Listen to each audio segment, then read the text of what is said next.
What's up, world? It's your boy Tommy on the spot for Watch Along Wrestling. Hopefully everyone is doing well and staying safe. It is officially WrestleMania season, the granddaddy of them all. The biggest time of year to be a WWE fan, and very excited to be joined today as we continue our trip down memory lane for all things WWE in the year 2002. And first and foremost, I'm joined by Alex Doriot of the Talking Taker podcast. Alex, how are you doing today? I'm gonna do this again because it's too good. You're gonna have to do it again. Not do it again. Watch Along Wrestling, get your ass up on your shoulders. There we go. The WrestleMania episode. You folks watching don't know that we already recorded this intro once and it didn't record, so I had to pull that one out again. But it's too good to not do it again. I'm glad you did. And also excited here to be joined by Randy Turco, who Randy was actually in the building and live for WrestleMania 18 at Toronto Skydome. Randy, how are you doing today? I'm doing excellent. Thanks for having me. I was in the building in 2002. I am currently, it looks like I'm in the bathroom scene from Saw. You're in the boiler room, baby. But I'm currently in the boiler room. I usually have my fancy Undertaker background, where the Undertaker AJ Styles thing, but it looked like I was swimming on Skype. We couldn't see me at all.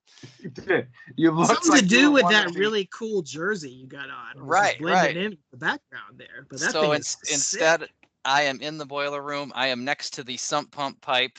Mankind will be coming in and out throughout the podcast. And I did find my 2002 WrestleMania 18 jersey though.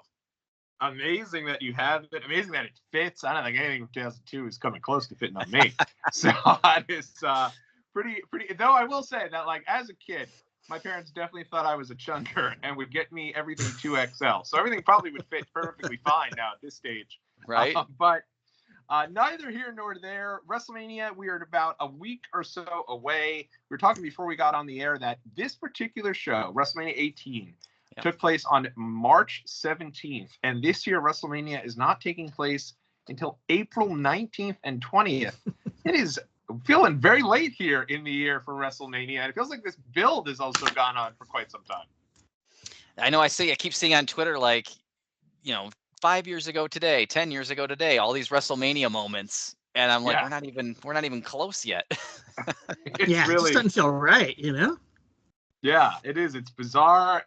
It's a little crazy, but since it is WrestleMania season, I thought it might be fun to go around before we get started here and maybe, since we're on the road to WrestleMania, if you had to go back and maybe annually you go back and watch either, let's say, 3 WrestleManias that you'd pull off the old shelf. You have your little stack of DVDs, or maybe you go onto Peacock, maybe you go to Netflix, what have you, and you go and find your top 3 manias that you want to rewatch each year. What would those manias be? Ooh, that's a good question. That's a great question. I'm probably going to roll with X8 and 23 because I was at both of those. And I legitimately thought X8, which we'll obviously talk about later, but I obviously thought that I really honestly thought, a little bit of bias in there, that it was kind of up there with X7. Probably not as good as X7, but I felt like when I left the building, close. So I really liked X8. 23 was also good, but I was there. And I mean, probably WrestleMania 17. It's allegedly the best top to bottom, right? Yeah. I think those are a great 3. And Alex, how about you? I'm going to give you my honest answer here, and it's going to probably sound crazy to a lot of people, but my zone or my era that I go back and rewatch is always late 80s to early 90s. So I would truly, the ones I go back to and rewatch are 7, 8, and 9. That's awesome. Those are not the best WrestleManias on anybody's top 40 list of WrestleManias, but they're the ones that hit the sweet spot for me, nostalgia-wise, that I never get tired of watching. I don't go back and rewatch a lot of Attitude Era stuff or even Ruthless Aggression Era stuff. That's never my first choice to go back and rewatch. But I do rewatch those. And so I'm like, this new WrestleMania 9 documentary that's coming out on Peacock that came out of nowhere, it's marked in my calendar, baby. I can't wait to watch this thing. Yeah, no, that I am also incredibly pumped for that documentary. The idea that people are complaining about that doc makes no sense to me. I think it's one of the greatest stories, and it's going to be so much fun. Those are my first 3 live manias that I remember my family getting together and watching. So certainly a sweet spot for me as well. For me, I go 1 year after those 3. I always go back. I've watched WrestleMania 10 a million times. Sure. Brett and Owen, Shawn and Razor, the great moment at the end where Brett is held high and Owen comes out. And like that Mania being local, I remember it, even though I wasn't there. And so, like, even the Men on a Mission rap, we got stars galore, we got stars galore. Like, I love that entire era. So definitely Mania 10.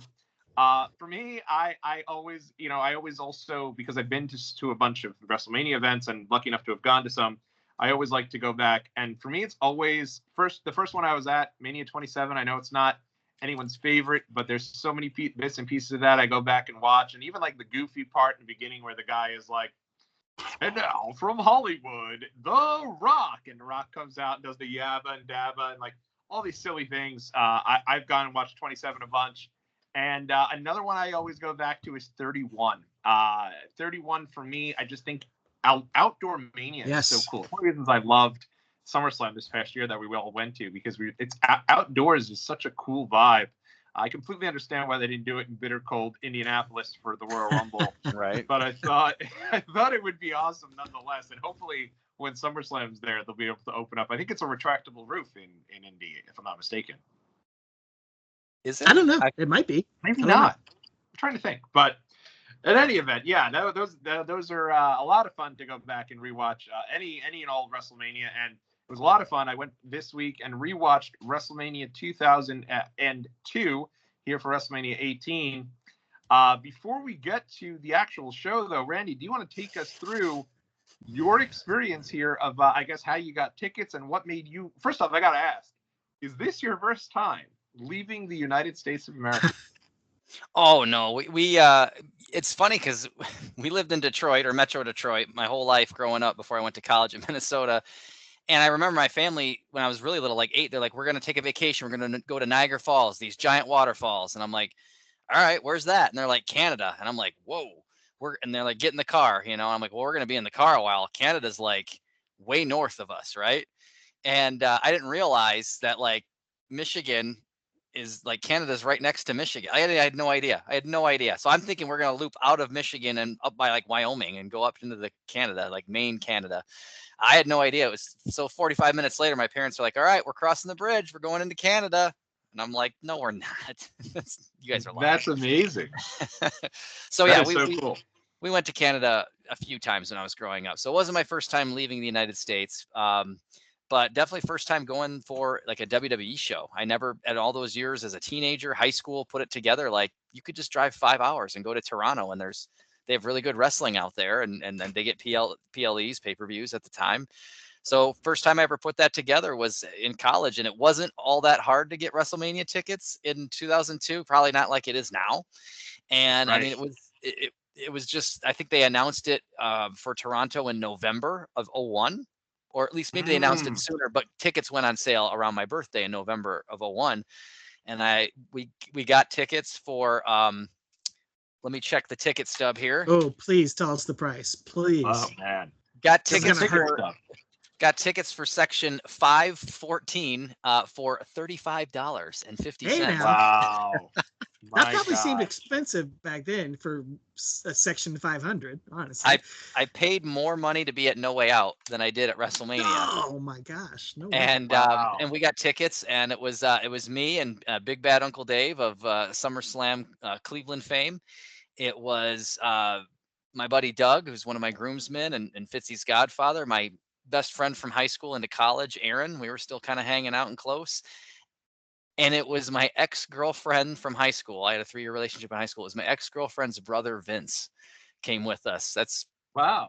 I mean, she and I had broken up, but like he and I were cool, I guess. But I don't remember us being ultra close. So I don't 100% remember which one of these doesn't belong. But like I don't know how he got roped into it. But I think he just asked me like, "Hey man, you want a Mania? I'd like to go." And I was like, "Sure." And so he came along, and it was just us going out for the 5 hours on my spring break. And I was very lucky, Tommy, that my mom had always flown me home Christmas, obviously summer break, and then spring break, Thanksgiving, and spring break too. And she had always paid the money and flown me home. And I was just getting to the point where I was a junior where she was kind of getting sick of doing this. This is a lot of money to fly a kid home 3-4 times a year. And didn't want to drive the 12 hours and come get me. I don't have a car on campus, can't drive home. And so this is the last spring break I got flown home. I got very lucky because by senior year in 03, they were like, yeah, we're not flying you home for spring break. Just stay in the dorms. So I would have missed WrestleMania. So I got really lucky that I was home that week. And we put it together. We got tickets for the 5 of us, and we were able to drive the 4 or 5 hours out to good old Toronto on St. Patrick's Day for WrestleMania. Right. It was St. Patrick's Day. Incredible. Right. Yeah. You know, you think about the Vin Man there. The overwhelming feeling of anxiety he must have had when he found out he broke up with his sister and WrestleMania was looming. And he's probably like, "That's gonna do it for me. I'm not getting that invite now." He was worth. Still brought him along. He was worth having because he's got the classic line in there. I'm not kidding. We're sitting all in a row, way up in the nosebleeds, section 514, and during the Angle Kane match, which we'll go through. Kurt Angle comes out in those black tights, right? He comes out in a black singlet, and Vince leans over to me. Serious. He's not kidding. It's like he's dropping a Meltzer bomb on me, and he's like, Kurt Angle's in a black singlet. I'm like, yeah, man, I see that. And he's like, it's gonna be joining the NWO, I think, huh? And it's like, that's amazing. I'm like, we'll see how it plays out, Vince. We'll see. Well, it's so funny because as you're going through, like, I remember going to my first Mania, and I also did. I sat right up there with Andre the Giant, way up in the nosebleeds, last row in the building. I literally we were right next to the camera that captures the bird's eye view of the entire building. So that is our view when you see that shot at WrestleMania 27. And I remember my buddy James being like, I don't know if I can afford this. How much are Mania tickets? And I was like, I remember it being very cheap. And him being like, well, all right. I guess I got no excuse. I'll go to that. Why is it so cheap? And I guess because back then they were just all about selling the building out. They didn't care where you know, as long as you had people in the building packed to the rafters, that was the most important piece. Yeah, I mean, and it was just so. I mean, when I got these tickets in the mail, because I think they mailed them to you back then, like they weren't black, red and white or black or like the Ticketmaster tickets. They were gold, and I'm like, this is because it's WrestleMania. Right? Like you get a golden ticket. Like we're going to the chocolate factory here, Charlie. There was like a big deal, even if you were sitting in section 514, which if you look up, Rogers Center is still a thing. If you look up their seating chart, it is still way up there. Man, if only if I had gone to was it not No Way Out? What was the last one that with Cena turning heel? Elimination Chamber? Elimination Chamber was there. I would have had to make that journey up to 514 just to get a picture for you. I probably would have been right over in section 521, so it wouldn't have been that big a hike for me. But there, I gotta say, watching it back and getting ahead of ourselves a little bit, it truly looks massive. Huge, and I know it's not like the highest attendance of any WrestleMania, but man, that Sky Dome is huge. It's so wide and big, and it comes across. It looks amazing on TV. But yeah, like section 500, like it looks like there's 500 or 600 levels there. Yeah, I think it was 68,000 at the time. I think that was second or third, maybe underneath WrestleMania 3. Of course, it was up there on attendance, but now it's been passed many times since then. But yeah. Well, now they also have like the ridiculous, exaggerated Texas numbers from Dallas when they put like 101,000 or some ridiculous number. Alex, how about you? What do you remember about your plans for watching, if anything, that you did to watch WrestleMania 18? I did watch this one live on pay-per-view. Called my local pay-per-view provider and got that order in and watched it with my co-host of Talking Taker, Travis White, and a couple of our buddies from high school. And this was the first one I ever purchased on my own and watched live. I'd watched a couple at some friends' houses. This was the first one I ordered at my house. I don't remember if there was like a specific thing that was like made me need to get it. I think, I was just 16 years old. I think I had some money left over for my birthday, a few weeks before this or something. And so that I convinced my parents, hey, I'll pay for it. And we put the pay-per-view box in my bedroom. And so all the guys, we ordered pizza and just crammed it in my bedroom and, sat on my bed or sat on the floor. Didn't have a huge bedroom or anything, but we all watched it in there. And so yeah, I have a lot of very fond memories of watching the show, and I've always really liked the show. I don't know what like the consensus is online, if it's thought of as a great show. Certainly, it's got a classic match on the show that everyone loves and appreciates. But I've always really had a fondness for this show, and yeah, like I wasn't there in person like Randy was, but I had a great time watching it live. And I have the DVD, of course, but I have my VHS recording off the pay-per-view that Nice. I still have in my collection as well. That is so cool. For me, it was, my dad was still ordering most of the shows. There'd be two sets of height for my dad, the TVs, and then me, right? I'd have basically the whole month to continue to pump up the shows for my dad to hope that he wasn't going to go. I got to be honest. Is this show worth $50? Like, let's be real here. Do you need to see this show? This one doesn't look good. But for the big shows, there was no doubt about it. He would be ordering them and coming over because my parents had split at the time, but we'd all get together as a family to watch the WWE shows. My mom would go out and get loads of candy and just sprawled out across the room. And for the so heartwarming. big events, I know. That is. It's for the big events. We'd all go. My dad would usually barbecue, and even though it's like freezing cold in New York, and for definitely those big four, we'd all get together and watch. And it's so funny as you're saying that, Alex. I remember the fun times of ordering a pay-per-view and having as so many people come over to watch and throw down and throw a couple of bucks to make sure they could order the event too, so they could watch it. And that piece I think is gone today. I don't know. Maybe people are doing it for AEW, but I do think with the network that I lost a lot of. They're still friends of mine, but they're not as big wrestling fans because we stopped doing those watch parties. So they didn't really. Sure. Yeah, you get to the event when you get to the event. There's not that urgency to watch it live type of deal. But yeah, that's such good times. Going into you're right though. Everybody's got Peacock, so you just watch it at home. Maybe WrestleMania, maybe Royal Rumble, you might get some people together to watch that. But like these, little B shows, there's no reason for everybody to get together. Like it used to be, like one person's gonna get it, we all chip in instead of everybody paying $40, $50 on their own. But now everybody pays, your $7 or $8 a month for your Peacock, and I'll just stay at home in my pajamas. Yeah, exactly. I think in college around this time, I think my buddy James Wheeler, his little brother David Wheeler, me and Nick, my roommate Nate, I think we went over to James Wheeler's parents' house because they were like 20 minutes away from campus, and he had a car. And we went over there. I think it was 20 or 22 pay-per-views in a row. That was our once a month thing. They just had that family where they're like, hey man, if the kids are here, they're not in trouble. Just bring all your friends over. Let's have soda. Let's have pizza. And it was like, I just was like blown away by this because my parents were like, do not bring your friends over and ruin our house. So that just floored me. And so we did like 20 or 22 pay-per-views in a row. It was like appointment television. It was awesome.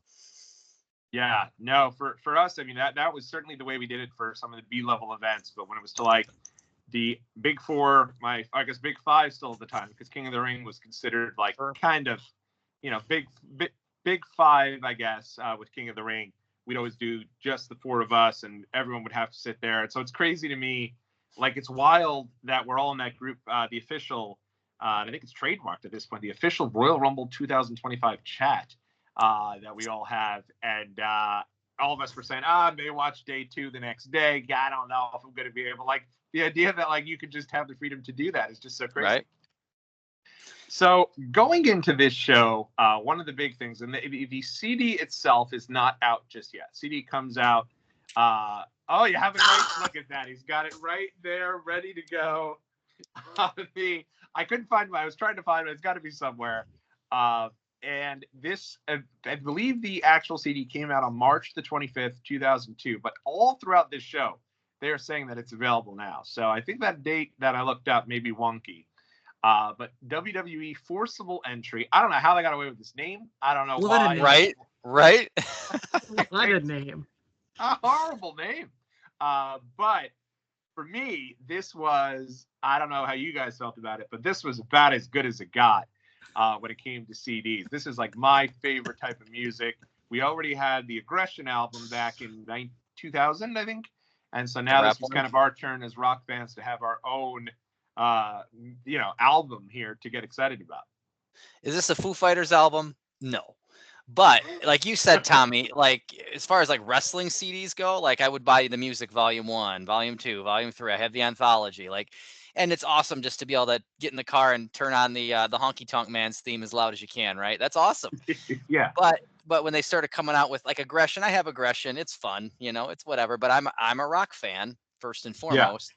So when they came out with this, title aside, I mean, like I was reading this earlier today, and I'm like, man, banger after banger after banger, with like Drowning Pool doing Triple H's theme, and Kid Rock does Legs by ZZ Top, and then you get the Rob Zombie Never Gonna Stop Edge's theme. They even have the like even Raven's theme on here is that one where it's like, I've never been afraid of someone. Have you ever been afraid of? Like yeah, that one. Yeah. That one rules. And Marilyn Manson, Beautiful People, which was SmackDown at the time. Yeah. I mean, all these were good. All of these were good. Yeah. How about you, Alex? Were you excited for Forcible Entry? You know what? We're going to talk about some of the music on this show as we go on. And I don't want to rain on anybody's parade. I'm glad you guys enjoyed it. This was a easy skip for me at Best Buy. I used to be at Best Buy like every Tuesday after school. We'd go to Best Buy, get a new CD, get a new DVD, whatever it was. This was not one that I scoped out and needed to get on day one. But I'm glad you guys enjoyed it.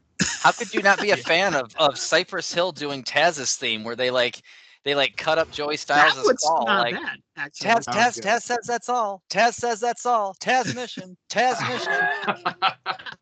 Yeah, you're right. It's basically just a re-release of their rock superstar song, right?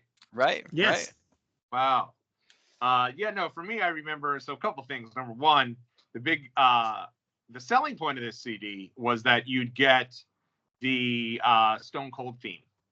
That at the time, Disturbed Stone Cold was not available anywhere. I don't think it was ever released anywhere else.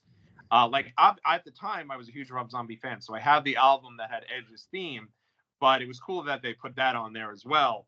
But I knew I was going to be into this. This is like my favorite era of music, that new metal, at the time, I think I'm 15. So I was just loving this type of music. And I'll get into my story of really where my fandom of this music peaks if we are able to hopefully as long as I can find some other place to host us. I know Skype is on its way out. To Skype. Yeah. Pour one out. Yeah. Pour one out. Poor Skype. The Ozfest 2002, that summer I went to, and that was like every big band under the sun. And it is basically like the mecca of this show, which is very Forcible Entry heavy. But before that had even occurred, I had actually gone to a Forcible Entry release party at the now defunct Video Game Central here at Howard Beach, New York. And they used to have a different WWE wrestler there every month or two and I'm talking like the biggest names. Like I met Stone Cold there, I met Brock Lesnar there, Shawn Michaels there, huge names. And the one that they were doing for this particular party was Rob Van Dam, RVD. And yes. yeah, that's right. Got to do the R. One of a kind. One of a kind, because his theme is on there. Is that on there? As well? Yes. That's a great song. Okay. And actually, is Benoit's on there too? Yes, Our Lady Peace. Wow. Yeah. Wow, this is an album. Sorry to interrupt you. I read that they just recently started playing that in concert again. Yes. Really? Chris Benoit's song, because they were like, I think the singer said, this song is too good. We don't want it. We know why. There's a reason we stopped playing it, but we're gonna try to like reclaim it. And I was That's awesome. I love that, man, because that song rules. Right. It does rule. Yeah, Kane's Slow Chemical, I think, is on this one too. Another, I think that's The Fire Burns. Is that on there? Is Kane on here? Let's see. Triple H. He might actually be on the UK only release, if I'm not mistaken. I think there was a UK version. Yeah, I don't see it on here. Yeah, I think he's on the. I think that he might be on the UK only. But yeah, met RVD, and these signings were always like very decently priced too. Like they didn't want people to feel like you couldn't go. It was just going to be over the top. So you'd have hundreds and hundreds of people come to these signings. And I remember waiting online to meet RVD and telling him like all you had to do for this one was just buy the CD, and then he'd sign it if you wanted him to do that, or he'd sign something else. So he signed the little booklet, RVD. And I was like, Rob, like, I'm so excited they have your theme there. And he was like, oh, yeah, dude, it's such a great song. Like, make sure you go and listen to all the tracks. But mine, is always the best. And I was like, wow, he's exactly how he comes across on television.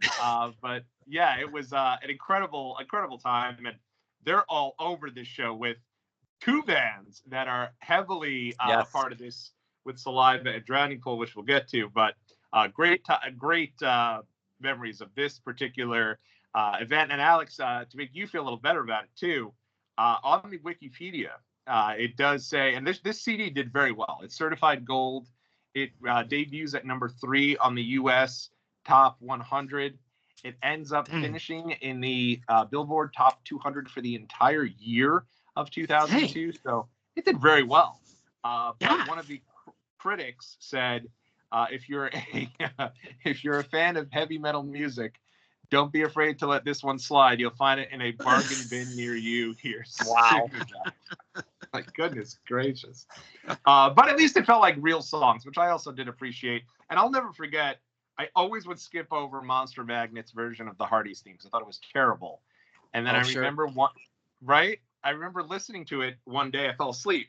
And when I woke up, I was like, I had it in my headphones. I was like, it's a Matt Hardy's theme? Like, I couldn't believe that they repurposed it as Matt Hardy's version 1 theme, because it starts super slow and then it hits the oh yeah, and then you kind of get into it from there. So very, very cool. No, and a full credit, like you said, I mean, this CD did really well. Drowning Pool, Saliva, like those are the bands that are at the top of rock radio at this time. So like full credit to WWE for, one of the rare times that they're actually on top of the pulse of what's cool with their fans and not like a few years behind. It's just not my particular style of music, but I mean, kudos to them for having it. And those bands, whether or not I like the songs, they do bring a cool presence to this show that we'll talk about. They definitely, and I mean, you think about Drowning Pool, right? They had Let the Bodies Hit the Floor. That was like the biggest, right around 9/11. That was like the biggest song in the world. With everyone, like all the footage you'd see of the Marines, everyone was playing that song. Just incredible. So I completely agree. And it's a shame too. Drowning Pool, lead singer of that band, died right at their peak. Dave Williams would have loved to see what it looks just like Bray Wyatt too. It's kind of creepy seeing him on the show. But yeah, it's he was one of my favorites. So they did get a new singer, and they did get 0506. They were the new Drowning Pool. They had the SmackDown theme for a while. I don't know that they were ever as good as original Drowning Pool. Yeah. But I had WWE The Music Volume 6, and that was one of my tracks. Was the SmackDown theme by Drowning Pool. I was like, oh, I love that one. Turn that one up. But that is a good one. Yeah, original Drowning Pool was better, obviously. Well, yeah, they also had the theme song to WrestleMania 20, the show you went to. Oh, yeah. Step Up, which is also with the new singer. So you're right. They did hang around for a bit, even after Dave Williams passed away, which is very rare. Most of the times you replace a singer, and that doesn't usually last. That's pretty rare. As well. So that is very rare. All right, so let's get in here now as we get towards the show. Alex, what did you remember feeling about your excitement level over this WrestleMania? What were you looking most forward to, and the matches you were looking most forward to? Well, it's interesting. We talked a little bit about it on our No Way Out episode that you can listen to or watch right here on the Watch Along Wrestling channel archives for No Way Out 2002 episode. That the Hogan Rock match, as iconic as it is now, back in February, March 2002, it felt weird. Like I kind of felt like a little bit of a letdown. Like I really wanted Austin Rock more than this. And we're getting Rock Hogan, which is cool, but kind of feels weird. We're getting Austin and Scott Hall, which maybe it doesn't quite feel like WrestleMania worthy. And I'm excited to see Triple H and Chris Jericho because I think it's going to be a 5-star match. However, the build itself has got to go down as maybe the worst build up to a WrestleMania main event ever. So it's a lot of weird mixed emotions going into this show, which is why I was trying to think of like why I was so excited to order this pay-per-view live, because the build-up is kind of all over the place. Yeah, it absolutely is. And you mentioned there with Hogan and Austin, that definitely feels like when No Way Out 2002 ends, that is where we're going. And instead we get Rock and Hogan announced the very next night. And it does kind of get to this point where, all right, well, where do you go with Austin? Do you feel like Scott Hall, may he rest in peace, was the best opponent for Austin on this show? I mean, no. Right. Like in hindsight, not really. I don't think that match is as bad as maybe its reputation is, and I think they've both talked in interviews about they don't like the match, and Austin was going through a lot of personal stuff at the time, so I get it. But yeah, I mean, rebooking it though, I'm not sure where you put Austin. Right. If it's not in that match, maybe you do like a triple threat for the title with Austin and Jericho and Triple H in there somehow. Maybe that works. I don't really know where Austin fits in, but Scott Hall is probably not the best fit. Yeah, what about you, Randy? Did you think that was the best opponent for Austin on the show? No, I agree. That always felt like it was kind of off kilter to me. Like I get like if you're looking for like the NWO equivalent, I'm like, shouldn't he be facing Hogan event, like right now or at a different date? But like Hall, why would he face Hall? Like, is Nash hurt? Would that be any better if he wasn't hurt and if he could wrestle? If we put Nash in there, that's the one thing with the NWO we talked about last month with No Way Out. Like we kind of liked. I like that they came in and they were going after the big guys. Like the NWO they were going right for the throat. But when you do that, you're going to take a lot of L's too. You go after The Rock and Austin, you're not going to win a lot. Yeah. No, you're 100% right, especially because back then WWE is still very territorial. And a lot of those WCW guys that would come in wouldn't get the big wins right away. Sure. Very rarely did they. Actually, even way later on, poor Stinger comes in. He doesn't win a single match. So it's like, I completely agree.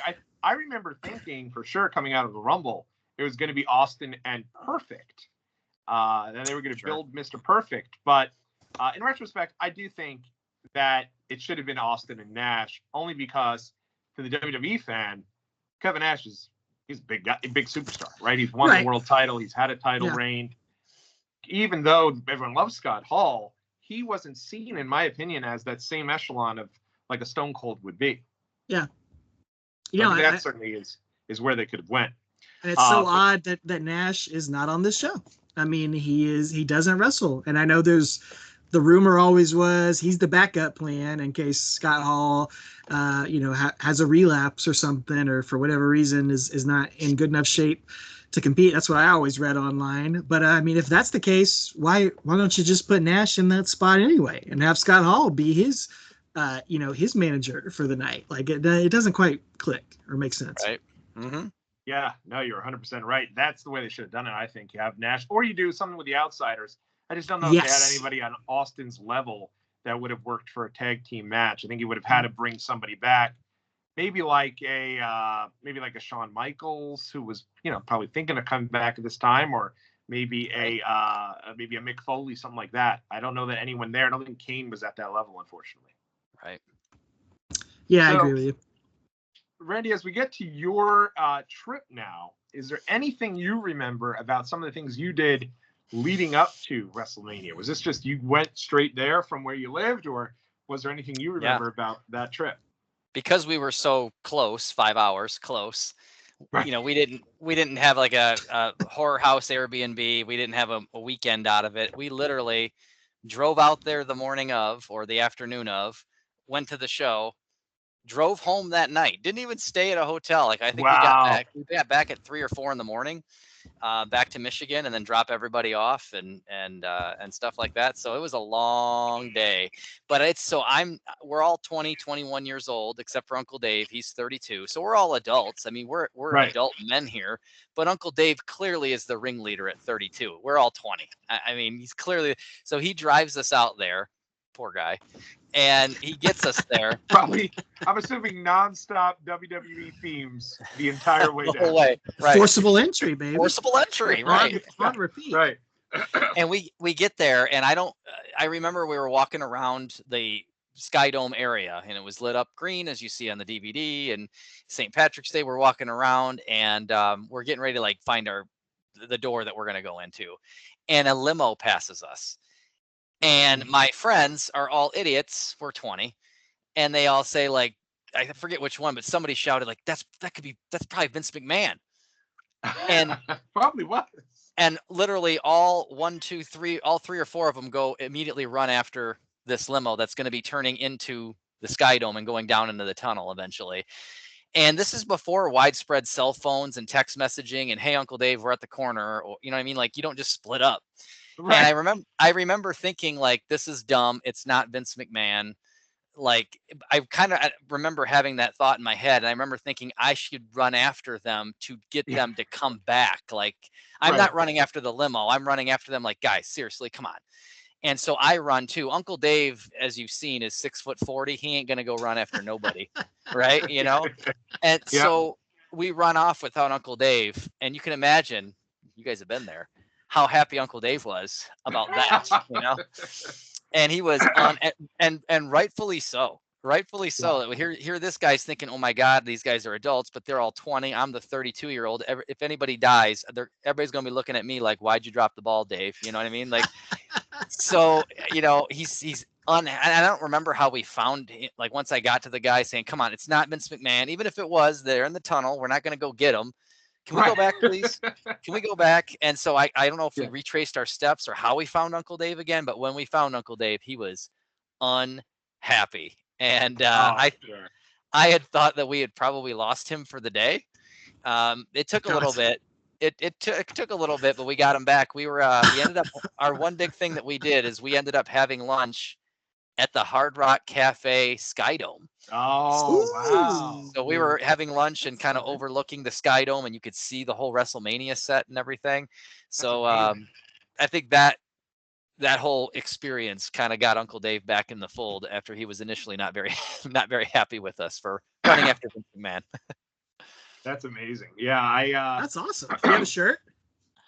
I didn't get a shirt there. I don't know why I didn't get a shirt. I don't even think the Hard Rock is there anymore in Sky Dome that I'm aware of, but it was definitely, and you could even see the light in the window, certain angles during the pay-per-view. You could see like, oh, Sky Dome, the Hard Rock Sky Dome is way up there. You can kind of see it up there, but we had lunch there. And I think that whole like, wow, look at that. Like that whole thing kind of brought Uncle Dave back to us after we initially lost him. And so we had lunch, and then we eventually hit the merch stand and everything before we went and sat down. That is incredible. What a cool, and I'm sure. What were your thoughts seeing, the first time you're seeing a WrestleMania set for the first time ever? Right, and now I've been to No Way Out, right? So I have like a basis for comparison on at least pay-per-views.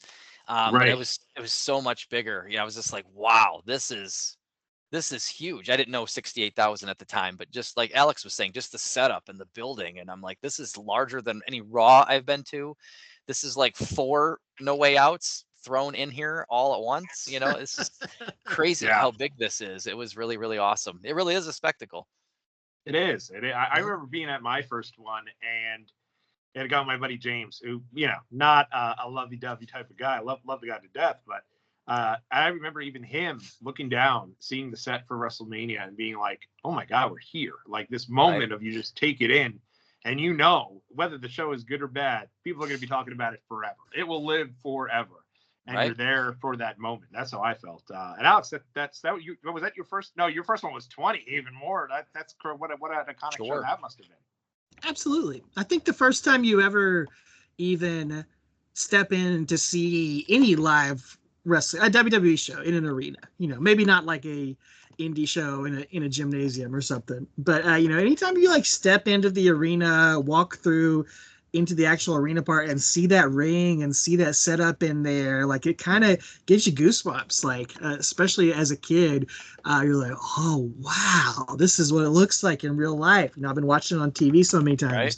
So yeah, coming into WrestleMania is even more so than that. And I don't know about you guys, I love the setup for this Mania. I love the how enormous it feels in the Sky Dome and how it just stretches up to the sky. Like, did you get Randy? I know you said you didn't care for the No Way Out the trucks. Staging all that much. Did you like the WrestleMania staging? Yeah, I was all about this. I was just taken aback with how ginormous it was, and like you said, this is history, and I'm here, and I even going back to watch it for this podcast or for this YouTube show, even going back to rewatch it, I always get that warm fuzzy feeling because I can't see that stage without going like, I was there. I remember that, like you're kind of tied to it for the rest of your life, For sure.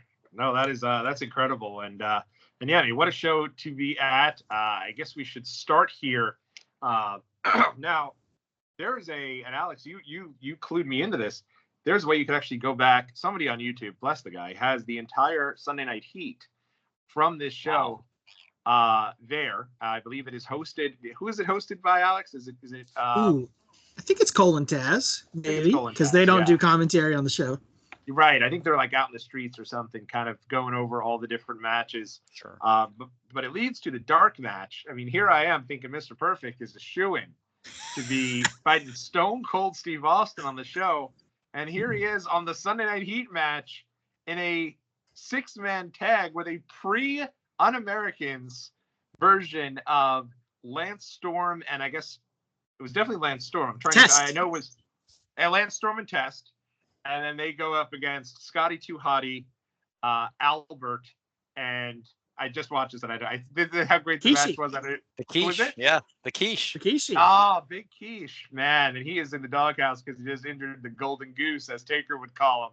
He injured Hulk Hogan before the show. So that's why Big Quiche is here with the Hip Hop Hippo on the Heat match. But Randy, were you here live for this one? Not, and just like the Sunday Night Heat match or the dark match before No Way Out, I don't have any recollection of this at all, but I would guess. Man. I'm right. What a tragedy. But I would guess probably with the size of the stadium and the 68,000 strong, I would guess I was probably finishing up Hard Rock and getting to the merch stand and getting my stuff where I bought the Oh, you have merch. Wow. The Icon versus Icon shirt. Has that ever been worn or washed? It looks pristine. Yeah. Once or twice, or like a few times, and I always have the white T-shirt underneath it, so that way you don't get any gross body juices on it, right? So, and like Tommy was saying, this is 2002. This is 2002, so this is extra large because that's what you did back then, right? Yeah, I don't know why. The absolute best ever. They were confident in this show, man. Right. That's amazing. They did have the shirts that said the one and only, as Tommy had mentioned. It was called the one and only. That was another little thing that they had for that. It's so odd. But I bought this shirt because not only was this a great shirt with the special main attraction there, but in the WWA, my fictional thing that I did, my ring name was Icon 2000 or I2K. So I like it. Can't have a shirt with Icon on it and I don't buy it. Like, so of course I bought this. I did buy for some reason, I already had Taker's shirt at the time, his most recent shirt. So I bought the Jericho I am larger than life. If you remember that shirt, it was like white and red writing. And then across the shoulder, it says I am Chris Jericho on the back. I'm like, why did now that one I long since sold on eBay for $100 and got my money, but I don't know why I bought that one that day. I'm not sure why that was a thing. Kind of like when I bought the Triple H Iron Cross shirt at No Way Out. Why did I buy that? I don't know. I should have bought a No Way Out shirt, but I didn't. But I did buy this one. And then I bought the program, and I thought you guys would be interested. Oh, yeah. No way. Wow. This is still maybe the dying days of the actual event program. It's not a rehashed WWE magazine. It's not a coffee table book like I would get at WrestleMania 23. That's all glossy. This is an actual magazine where it's got We'll go That's through that in a cool. minute. It's Yeah. got a page for each WrestleMania. Like that's WrestleMania 5, Wow. WrestleMania 6. It goes through all the WrestleManias. And then there is some, I think there's eventually some WrestleMania trivia. And then there's just like the random, like if you meet them at Access. Oh, look at that scrub Big Show all the way there in the end of Right? the book. Wow.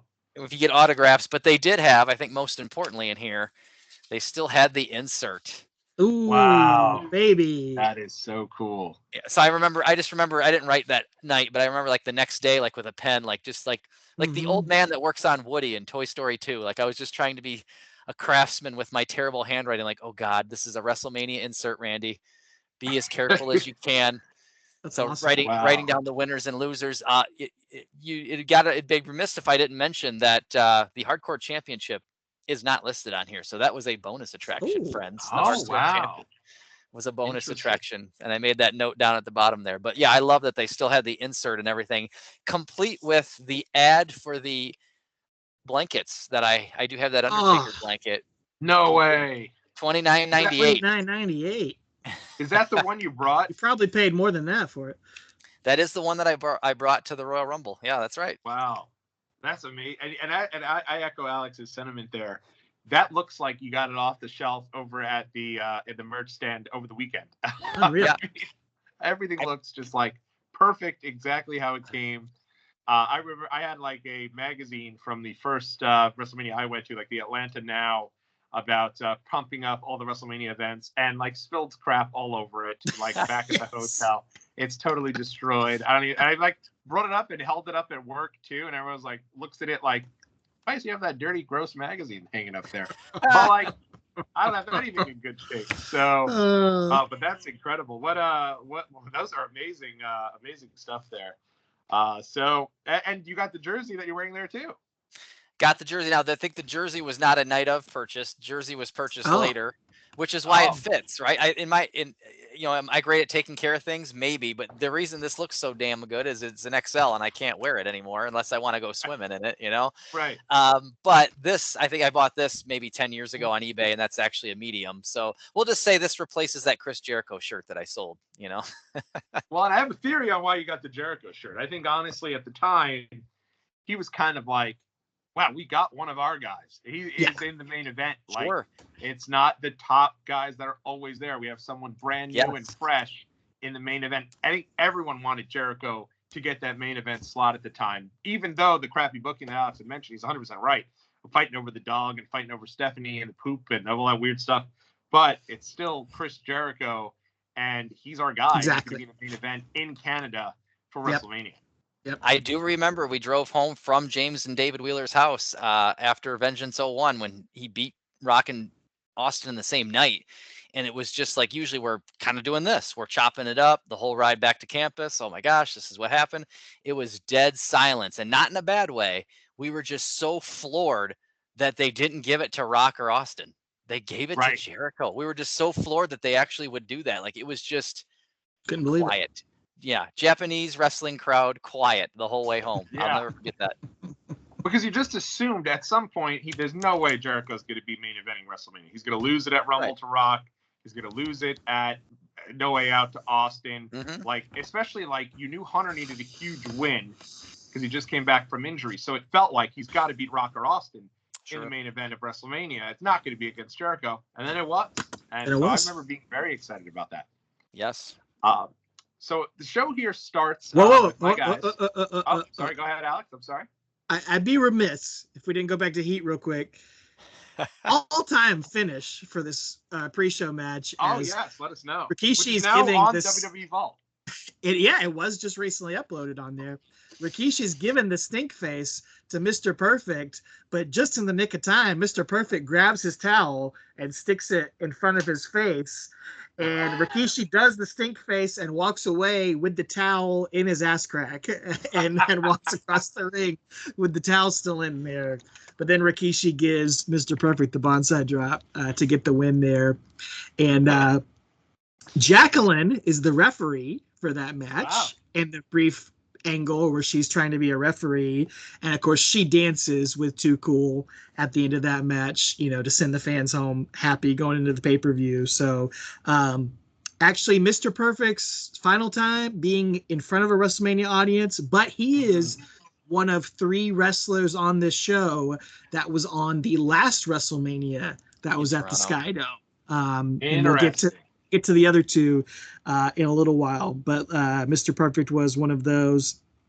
And interestingly, Lance Storm never on a WrestleMania card. He was on this Heat match, and he's on next year's Heat match, but he never made it to the main card of WrestleMania. So, a little fun fact for you.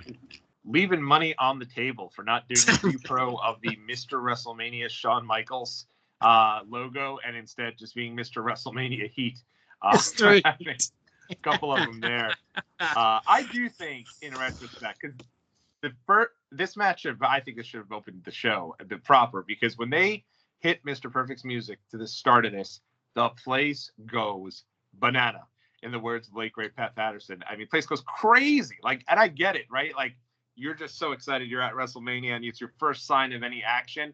That plays a role, but people were so into this. And you think about it, you have guys like Test and Lance Storm. Wouldn't have killed them to put the 5-minute match on the actual Mania card.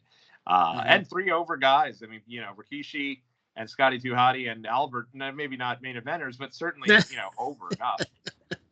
But then the main show, and it caught me off guard, because you always assume as you go back and watch these old WrestleManias that you're going to get either America the Beautiful or O Canada in this situation. Neither are on this show, to the best of my knowledge.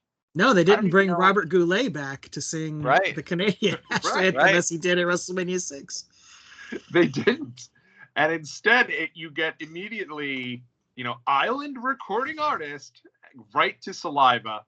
And it was a weird, wonky kind of start, in my opinion, that was brought back for SummerSlam 2024 when Jelly Roll opened the show.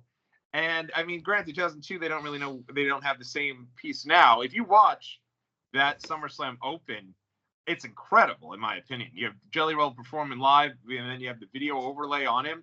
This one, it's them, Saliva, playing live with just kind of the backdrop of all of the Mania matches there. Sure.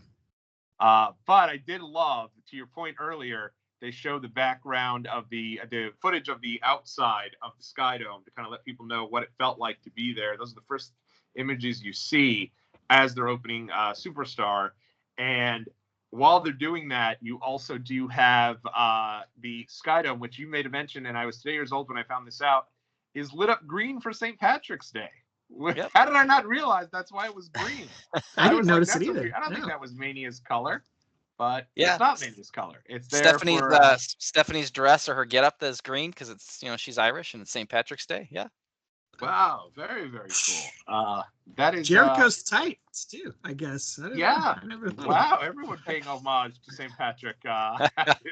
the only Mania to take place on St. Patrick's Day. So, I'm not much of a drinker, but if I was there, I think I would have indulged in a green beer or 12. Not you. I know.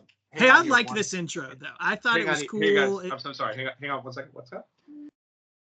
Oh, there you go. Very, very cool. You are. That's that. Thank you. You're right. You want to say hello? No, you're shy. Is she wearing? She wearing green? Wearing green right now. But you want to say hi, Kat? No, she's shy. I was thinking, oh my God, what's going on? I don't even know what time it is, and it was to let us know she's wearing green. So nice. All right, yeah. So Saliva kicks us off here, and Alex, you're saying you dug this. I did.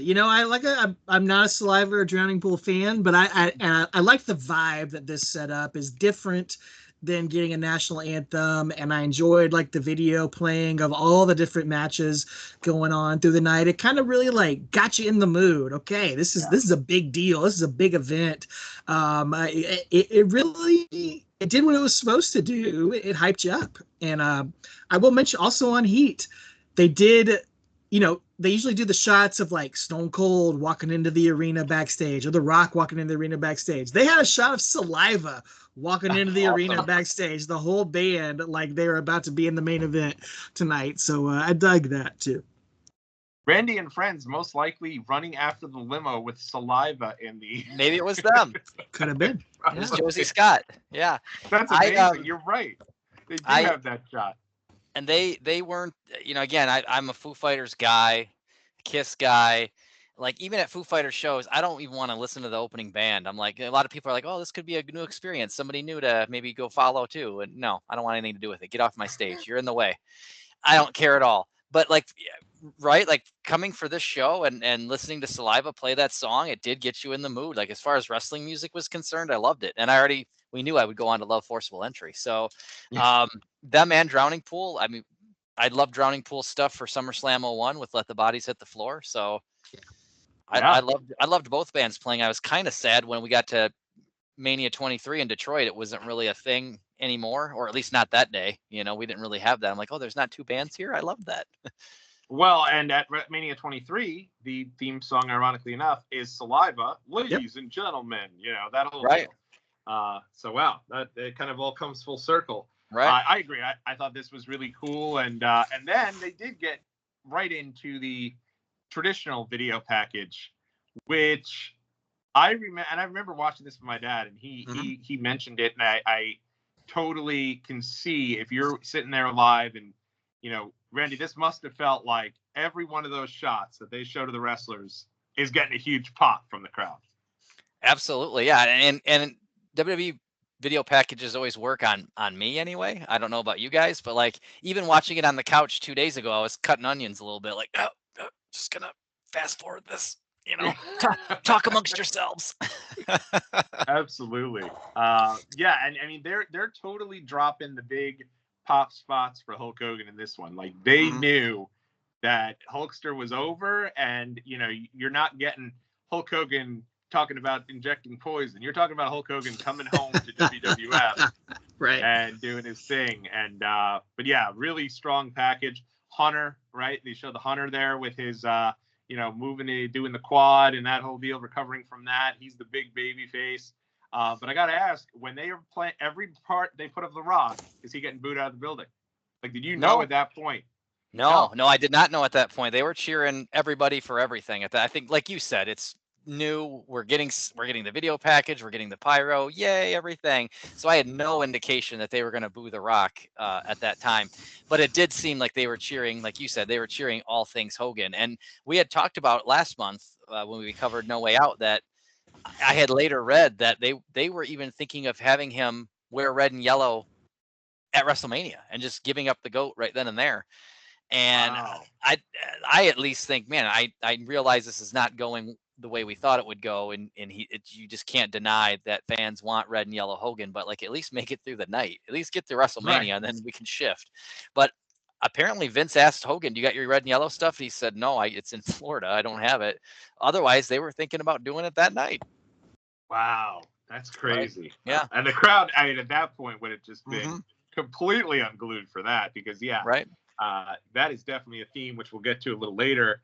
But opening contest on this, and I will depend a little on you guys. I did have all my notes here ready to go on my phone. My daughter gave me the sad eyes, and I gave the phone away. So now I don't have my notes. So I will have to depend a little. If I missed something here, feel free to interject. But opening match here, Intercontinental Championship. Love the idea of the Intercontinental Championship, starting off the WrestleMania card. Like, I just think that's so cool.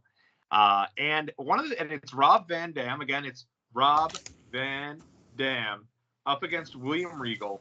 And it dawned on me at this point that in 2002, WWE is people are really starting to like that, kind of that high flying type of work and super work rate, different things like that. It's pretty cool that William Regal was able to adapt and change his way to still remain involved, so much so in the storylines and everything for WWE during this time period. This 2 years in a row, right? He did this with Jericho, opened it with the Intercontinental title last year, and then he opens it with the Intercontinental title in X8. And I remember when we did our draft for Talking Taker, our WrestleMania draft, I waffled between the Jericho Regal match or the RVD Regal match. I liked it that much. They're both 7 or 8 minutes. Both have a lot of good wrestling. At the end of the day, I chose the Jericho match because of the build-up and the pee and the doink and everything else. But Still a very good match. And did you guys notice that William Regal walks to the ring that whole long aisleway at WrestleMania with the IC title upside down? Unbelievable. I noticed it after you brought it up on our last episode. I had never noticed that. Me before. neither. They do the usual like close up of him, and then they realize, and then if you'll notice, the rest of the shots the whole way down the ramp are like from like my seats. It's crazy. Poor Regal. They also had the time Regal was doing a backstage, and somehow they like filmed him in the shower and actually got like him nude on television, and he like had to come out and apologize, and it had to be like, why were you shoot nude, dude? Like, exactly. What are you doing? Exactly. What are we doing here? But I will say the thing that I forgot almost is A, how over Rob Van Dam is, and B, how incredible he is. Like, he is so good. Oh my gosh.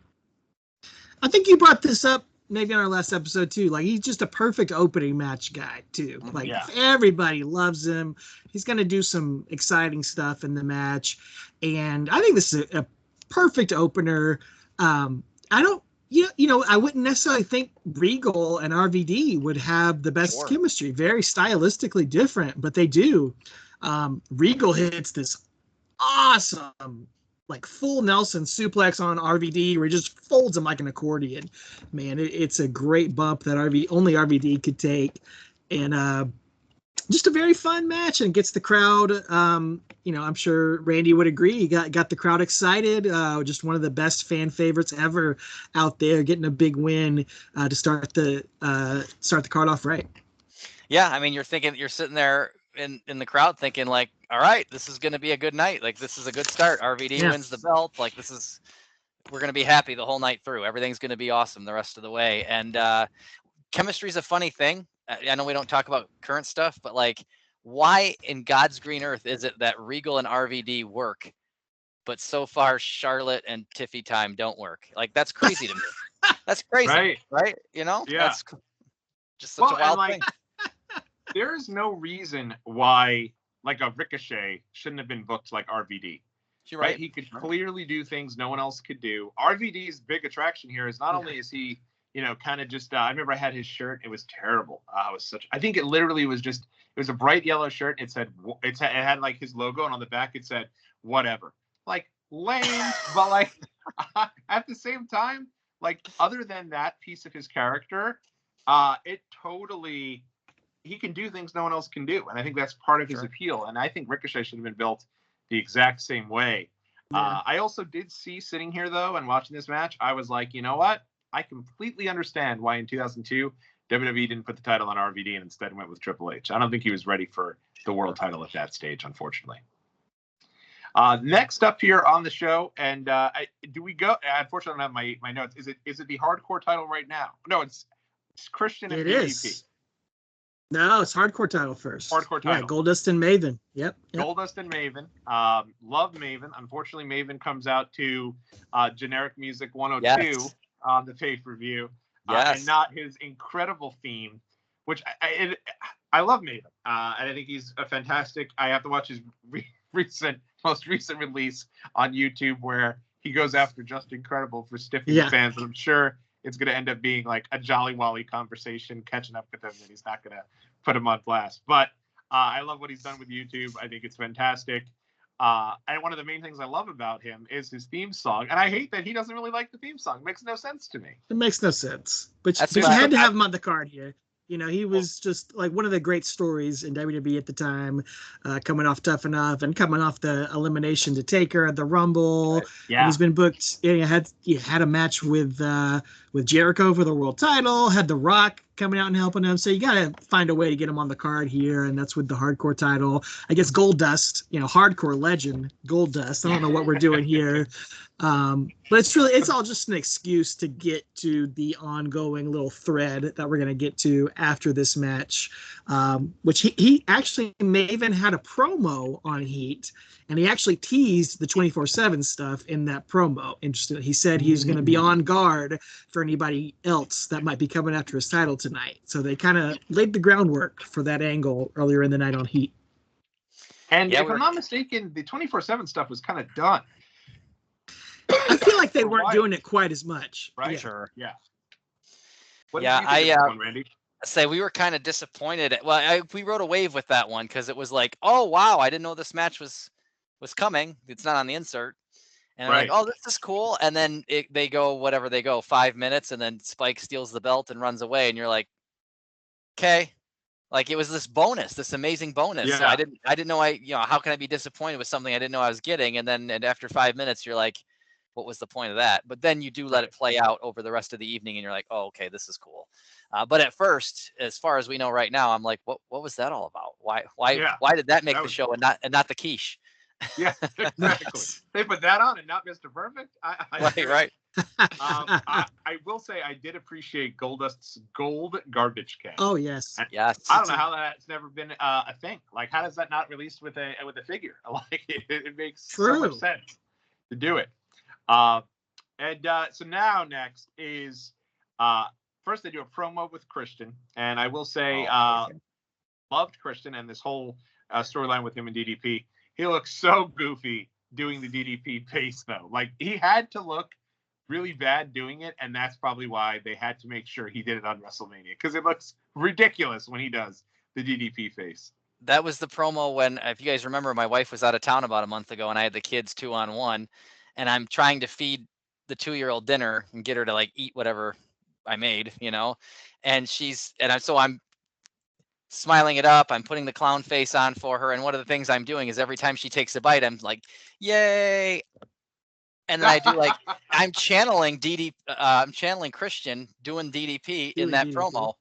Yeah. In that promo, and then she starts doing it back to me every bite she takes. Now she's going to start doing it, and I sent you guys those pictures. Like, she's doing the DDP smile, and I totally ripped that off of Christian at this promo. That is awesome. This one, this is an iconic promo, no doubt, but it doesn't quite reach that level of the new Blackjacks over at WrestleMania 13. Oh, no, nothing ever could. I mean, yeah. That one there is best, but. This match here doesn't go very long, but for what it is, I'm happy it made the card. I'm happy DDP got his WrestleMania moment. Yes, exactly, and got the win, which I thought was really cool. Alex? Is he your number 2 on people that were at WrestleMania 6 and 18?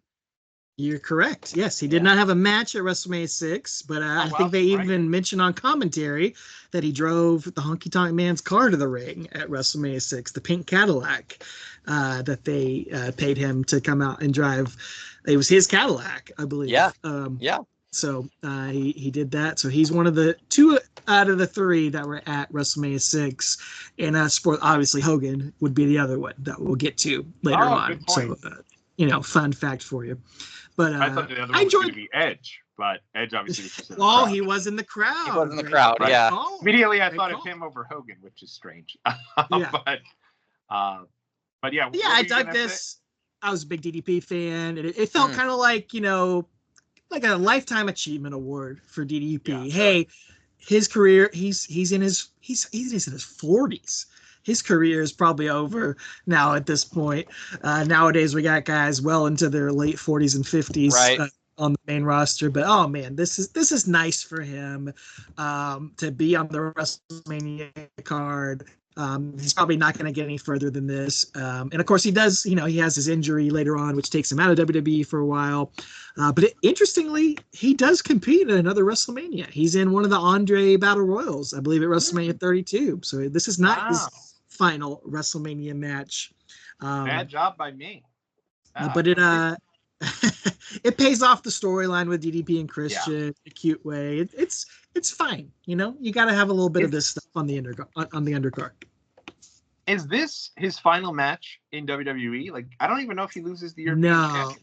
Oh, he does. It's continue? Like he has like another month or so, I think, before he gets hurt. Yeah. Gotcha. Glad he made it then. He barely made it. Yeah.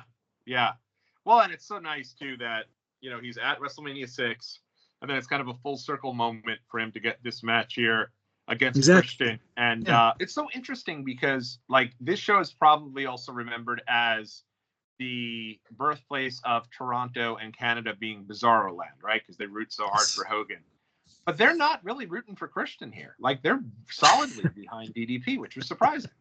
That was probably me. And because DDP was my, I'm up there in section 514. DDP was my WCW guy, not to the level of Undertaker, but if I was watching Nitro at the time, or a couple years prior, DDP was the guy I would root for. And so like when this new Legends series DDP comes out, DDP in the tights, not the jeans. I really want to buy this fig, guys, but I only buy Undertaker. Where am I going to put DDP in his tights? I don't know, but part of me really wants this fig, because DDP was my WCW guy. So it smells like Teen Spirit, the whole Nirvana theme he kind of had in WCW. I loved the People's Champion. I loved all that stuff. So he came over to WWE. It never really panned out as good as it probably should have.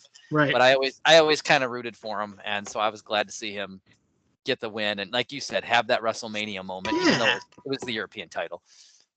Yeah, no, completely. And my thought would be, if he got the DDP, he'd have to be kind of hanging in the weeds of the Taker section as a stalker. You could do that. Yeah, put them on display there. There you go. Yeah. But next up here, and again, I'm going here completely off memory, but I believe the next thing they do here is the Rock promo. Am I right on that one? A good one. Yeah, it's a good promo. Yeah, it is. It is. I remember seeing, and I remember starting to really dislike Rock at this point. I'm going to be honest, because he was leaving, and it was clear he was leaving and going to do movies. And so it became like, I don't want you to leave, Rock. Like, I need you here. Like, you're just starting to be a top guy. Rock, in my opinion, has one of his best years in ring in 2002. So kind of bummed that he's leaving. So I'm turning on him a little bit here. And but he has this promo that I did not remember. It is awesome stuff here. It is. I had originally remembered it as the Charleston, when he makes Coach do the Charleston, but it wasn't this one. It was another. It was a different one. But it was still good. It was when Hulk always talks about saying your prayers and eating your vitamins. So he makes Coach get on his knees and pray. It's amazing. Yeah. Well, his coach is like, nah, Rock, it's WrestleMania. I was a little busy. I couldn't pray. And Rock's like, what? You couldn't pray? We all make time to pray. So then he has Coach go down, and you think Coach is like so early in his career. His comedic timing is impeccable. Yes. He goes down there and he's like, "What up, G?" And then Rock obviously kicks him out and cuts this awesome promo that like no one like him can do it. It's just one of his all-time best, I thought. And you think about it, Rock does these at a lot of his manias. I think of the one at WrestleMania 20 where he walks around Madison Square Garden, bumps into Hamburglar and Grimace, and then kind of does that whole deal. But I thought this was great. What about you, Alex? Absolutely. No, you guys said it. What up, G? Never forget that. Yeah, I laughed watching it back here, however many years later. Tommy, you mentioned the Hamburglar promo. Deanna, Michigan State Spartan, she's got a Michigan State sweater that's green stripe, white stripe, green stripe, white stripe, green stripe. It's got the 1851 on the sleeve, and every time she comes down for church or something with that sweater on, I'm like, oh, you're wearing that Hamburglar sweater. 100% a Rock ripoff. 100%. That is awesome. No, that's great stuff. And now next up here on the show, I do think we do get another one of these backstage vignettes here with the Hardcore Championship to get it off Spike, get it over to Mighty Molly, and then eventually get it over to one of my favorites, absolute favorites at the time, the Hurricane. These were a very good idea in terms of having a way to get everyone on the show, and instead of it being just a big battle royal. Yeah, how did it come? I loved it live in the arena, Randy.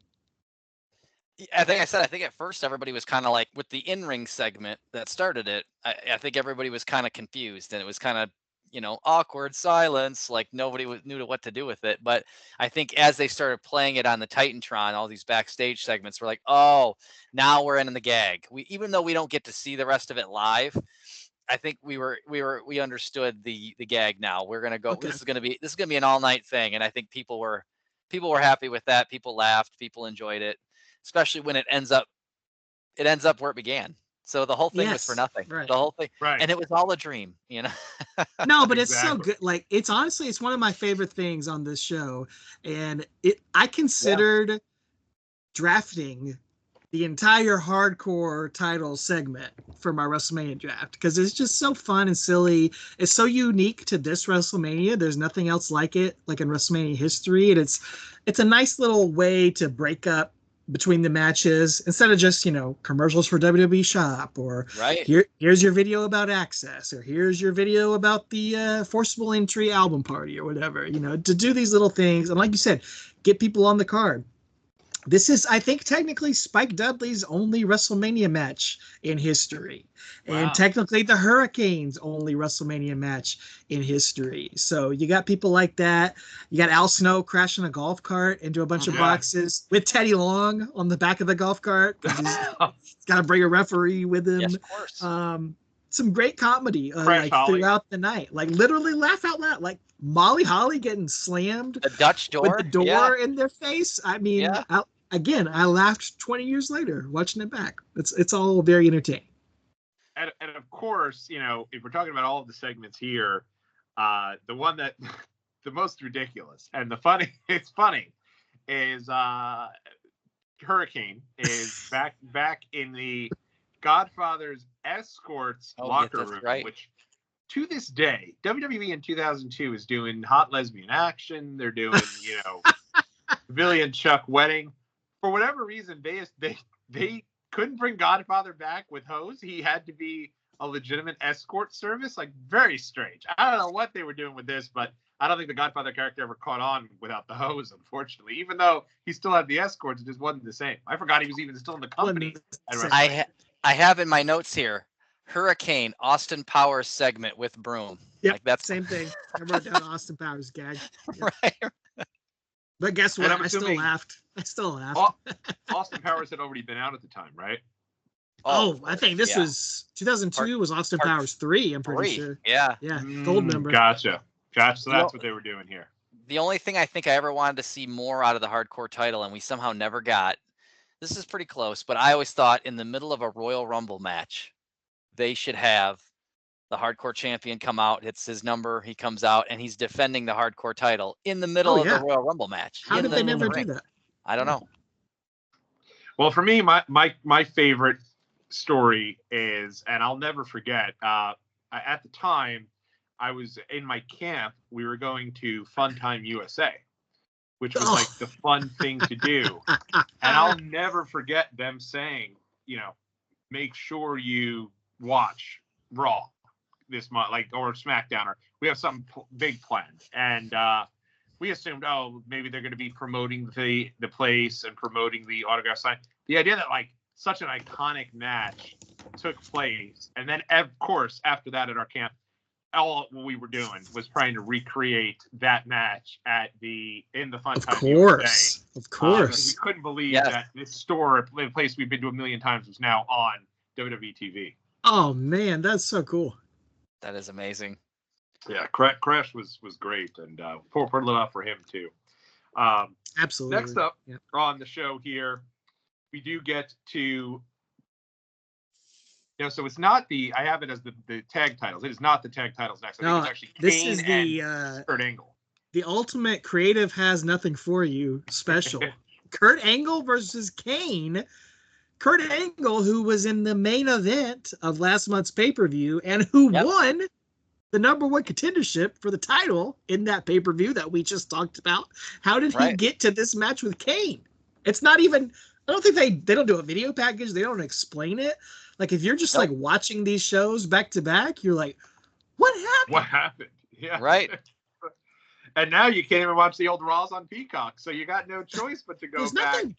No explanation. Commentary never talks about it. I don't know what happened.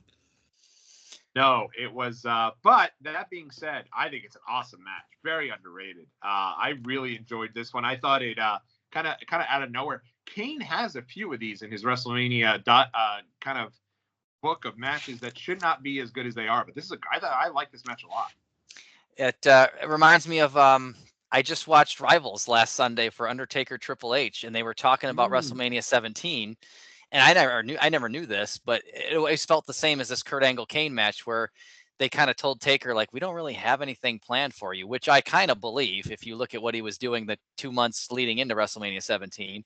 And then somehow it was all about Rock and Austin. And somehow they also didn't really have anything for Triple H. And Triple H heard that. And Triple H was like, oh, you don't have anything for me? And you don't have anything for Taker? And he immediately, like, they both looked at each other and went like, and then they immediately ran into Vince's office like, we put us together. And so this almost reminds me of this Kurt Angle Kane match. Like, how did this get put together? These two guys that just didn't have anything, put them together. And they did produce a pretty good little match. I mean, it is the main event, no, but it wasn't terrible at all. And as you know, Kurt Angle came out in that black singlet, so he's probably joining the New World Order. NWO, baby. Right. Well, I just think Kurt Angle was incapable of having a bad match at this point. Right. And that's no shade on Kane, because Kane was great. But like, Kurt Angle was the wrestling machine at this point, and it didn't matter what he did. He was just feeling it. And you see that in this match. He's doing flying clotheslines off the top rope, rolling Germans. This is the first ever pop-up superplex from Kurt Angle, which was going to be like one of his signature moves. And I remember watching that live being like, what just happened? And this match, like, it totally caught me off guard watching it live. I'm sure the same for both you guys. Like, I had zero expectations going in this match, especially with no build up. But man, like, they kind of killed it. Yeah, and Kurt gets the Weasley roll up, the really quick 1, 2, 3, and gets out of there, so it doesn't hurt Kane at all.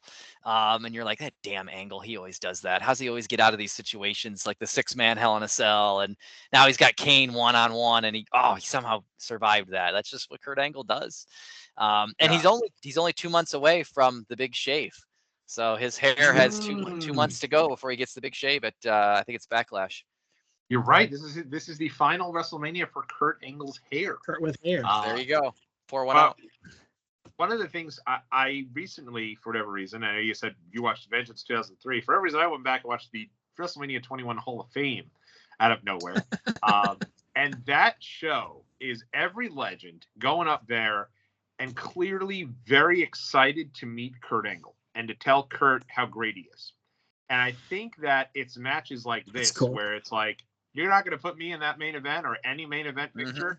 Give me Kane. I would have an amazing match. And we're going to do the most with what we had. And I think it's like he built that up to becoming like such a big part of WrestleMania. And, the next year would be in the main event against Brock Lesnar.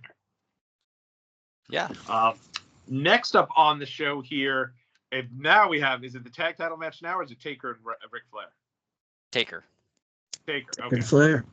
So as we go to Taker and Ric Flair, I will ask you, because Taker has told the story that going into this WrestleMania, Vince didn't have much for him. Amazing, like back-to-back years, he doesn't have much for The Undertaker. And then WrestleMania 19, he had nothing for him. He put him in as Nathan Jones' mentor. Wow.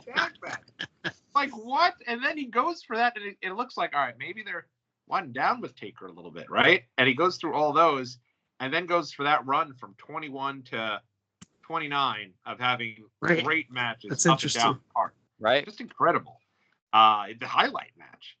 But he has told the story that there wasn't anything for him. So Vince went over to him and said, hey, we have two ideas.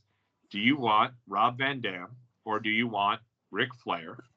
And he chose Ric Flair, obviously. Do you feel like this was the right choice? Yeah, I think so. I mean, nothing against Rob Van Dam, but they had their match at Vengeance. 4 months ago, 3 months ago. That was a cool match. I mean, it was a hardcore match for the hardcore title, but they had a good match. Didn't dislike it, but I think if you have a chance at WrestleMania to work with Ric Flair, regardless, he's not 25 or 30, but to work with Ric Flair, period, I think you got to take that opportunity. And I know that Flair for a while kind of lost his confidence, at least in 01, when Nitro was ending, he wrestled with a shirt on because he was like not confident in his body or anything. And I don't know if he got it back that quick a year later in 02, spring of 02. And I think wrestling with Taker probably helped a little bit. And they put together also a match I was very pleased with. It's so funny. You sit there live at WrestleMania and I want Taker, the fan part of me wants Taker to win, obviously, and get that revenge on Ric Flair. Cause I was yelling for Ric Flair at No Way Out. I want Flair. And we got him. but then the part of me that knows that this is all a work and stuff, I'm watching like a parent watches their kid play sports. I'm like, oh, I just want it to be good. I don't want him to embarrass himself. No botches. I don't want anybody to be like, oh, Taker sucks, or he's past his prime. Get rid of this guy. And come on. And I was happy on both ends. Taker won, and it was a good little match. They had the little thing with the last ride, but actually Taker fixed it, and I was pretty happy with that too. What did you think, I agree. I mean, like, I was not super looking forward to this match in 2002. Ric Flair, as you said, kind of not in the best shape. Kind of had not really, the last Nitro was our last really glimpse of him. He was at Royal Rumble 02 and that street fight with Vince. But like Undertaker and Ric Flair, that's what we're doing for WrestleMania. And going back and watching it, it's an incredible buildup. Like really intense, really brutal, featuring David Flair, of course, in his one and only WWE appearance. Arn Anderson getting beat up, like all sorts of great, really personal stuff. But man, I just didn't have any expectations for Ric Flair in the ring in 02 against The Undertaker, especially. Just didn't feel like that was going to click. But boy, oh boy, was I wrong. And man, this is another one that just shocked me back then. It tells a great story in the ring, and it still holds up all these years later. It's one of Undertaker, even amidst all of his great matches throughout the 2000s, and at WrestleMania 23 on, this one still stands up right with a lot of those, I think. Yeah, this might be a hot take here, but obviously you have the incredible promo with The Rock and Hogan, where Rock challenges Hogan and says, "How about main eventing one more WrestleMania with The Rock?" And that's amazing promo. That notwithstanding, I think this is the best built match on this entire show. Months of build, beating the crap out of David Flair at Trax, where the Tough Enough Kids had their show going on. And I think I remember most about this watching it live, because obviously not WCW guys in my family, so we didn't really like anyone from WCW. And I just remember this is the first time that JR mentions the streak. Yes. Undertaker comes out. He says Undertaker is undefeated at WrestleMania. And I remember sitting with my dad. He's going, "Is he really undefeated?" And we're going through every one of his matches. Oh, yeah, he did beat Giant Gonzalez. Yes, he did. Okay. And we're going through all of them. And then JR keeps mentioning it. We're a very superstitious family, right? So my dad's going, "Oh, God, they're not building this up to have him lose to Ric frickin' Flair, are they?" And he obviously doesn't. But another thing I remember most about this is, you have these iconic moments that WWE had built up at each one of the Manias, right? You had WrestleMania 17, I think, is probably Linda McMahon standing up from her chair, right? And then the crowd just goes nuts. Mania 19, the one after this, Roddy Piper shows up in the middle of Hogan and Vince and knocks out, both of them. This moment here where Arn Anderson shows up, hits double A spine buster, place comes unglued. Even iconic haters like us were like, "Wow, this is great." Yeah. And then Taker gets the win, and the scene you've seen forever since is him with the 10 fingers doing the whole thing to me, moving on to 10-0. I think my dad needed a smoke break after that because he's very nervous that they're going to end the Undertaker streak. Yeah, what a great match. I think other than Rock and Hogan, I think it's the match of the night. Such a great story told here. I was not worried about Ric Flair at any point in this losing at WrestleMania thing. I didn't think he was going to lose the match or anything. And I wasn't, even when Arn came out, obviously I'm there live. I could see it before even the hard camera picks up on it. And, oh, it's Arn. I think what made me nervous, even once he got in position for that spine buster, what made me nervous was the crowd's reaction. Everybody there that was like marking out for that spine buster, like he had just ended Taker's life. And I was like, oh, should I be nervous? Is this going to be the finish? Like, am I lost on this? Am I the one that's out of the loop? And then it wasn't the finish, thankfully. It was a heck of a moment, though. Oh. And then Taker got the win. And Taker talked about, I think he's talked about in that Rivals episode last week, where he said, like, yeah, I finished that match with Flair, and that's when I thought that when I was doing the fingers, that's when I thought about the streak for the first time. And revisionist history, but I don't doubt that somebody might have told him earlier that day, like, hey, if you win today, that's 10. And he probably went, that seriously, yeah. So I believe Yeah. for sure. That is I believe go ahead. Yeah. Go ahead, Alex. Go ahead. I was gonna say, like, I think on Talking Taker we discovered, at some point during every WrestleMania, I think getting back to like maybe WrestleMania 11 was the first time someone on commentary said something about Undertaker being undefeated at WrestleMania. Sure. And they say it every year, like just in passing. Obviously the streak is not a thing, but it does get brought up on commentary. So like there is the story, like this is the first time the streak is ever talked about. That's not quite true, but this is the first time it's brought up in like any sort of meaningful fashion. I will say that. Like you can go back and look at the matches, and they do. There's a little offhand mention. Oh, it just happened. It's just a fun fact, But this is the first time it becomes a thing for sure. I was so happy. And I'm sweaty. I'm up there in 514. Heat rises, guys. I'm up there in 514. I'm sweaty. And I remember Milwaukee girl that I started dating the month before, they had come out to campus for their spring break. She had given me a red, like, beaded bracelet of hers. And so I was wearing it because I'm that kind of guy. And I was wearing that beaded bracelet, and I'm pumping my wet forearm. I'm pumping my fist like, yeah, he won. Yeah. And that bracelet gets launched off of my wrist, like 4 rows in front of us. And I don't think it hit anybody or anything, but it just launched. And I'm like, oh no. So the whole rest of the show, I'm like, happy WrestleMania, holy cow. But I'm like, I got to tell Amy I lost that. I mean, it's like a $5 thing, but sentimentally, I'm like, man, I can't believe I lost that. So when the pay-per-view ends, I wait for everybody to kind of clean out. We're just kind of like clapping and watching. I went down 4 rows in front of us, and I found it on the floor. There you go. There you go. Awesome. Yes. Cool. Got it back. Had my own WrestleMania moment. That's right.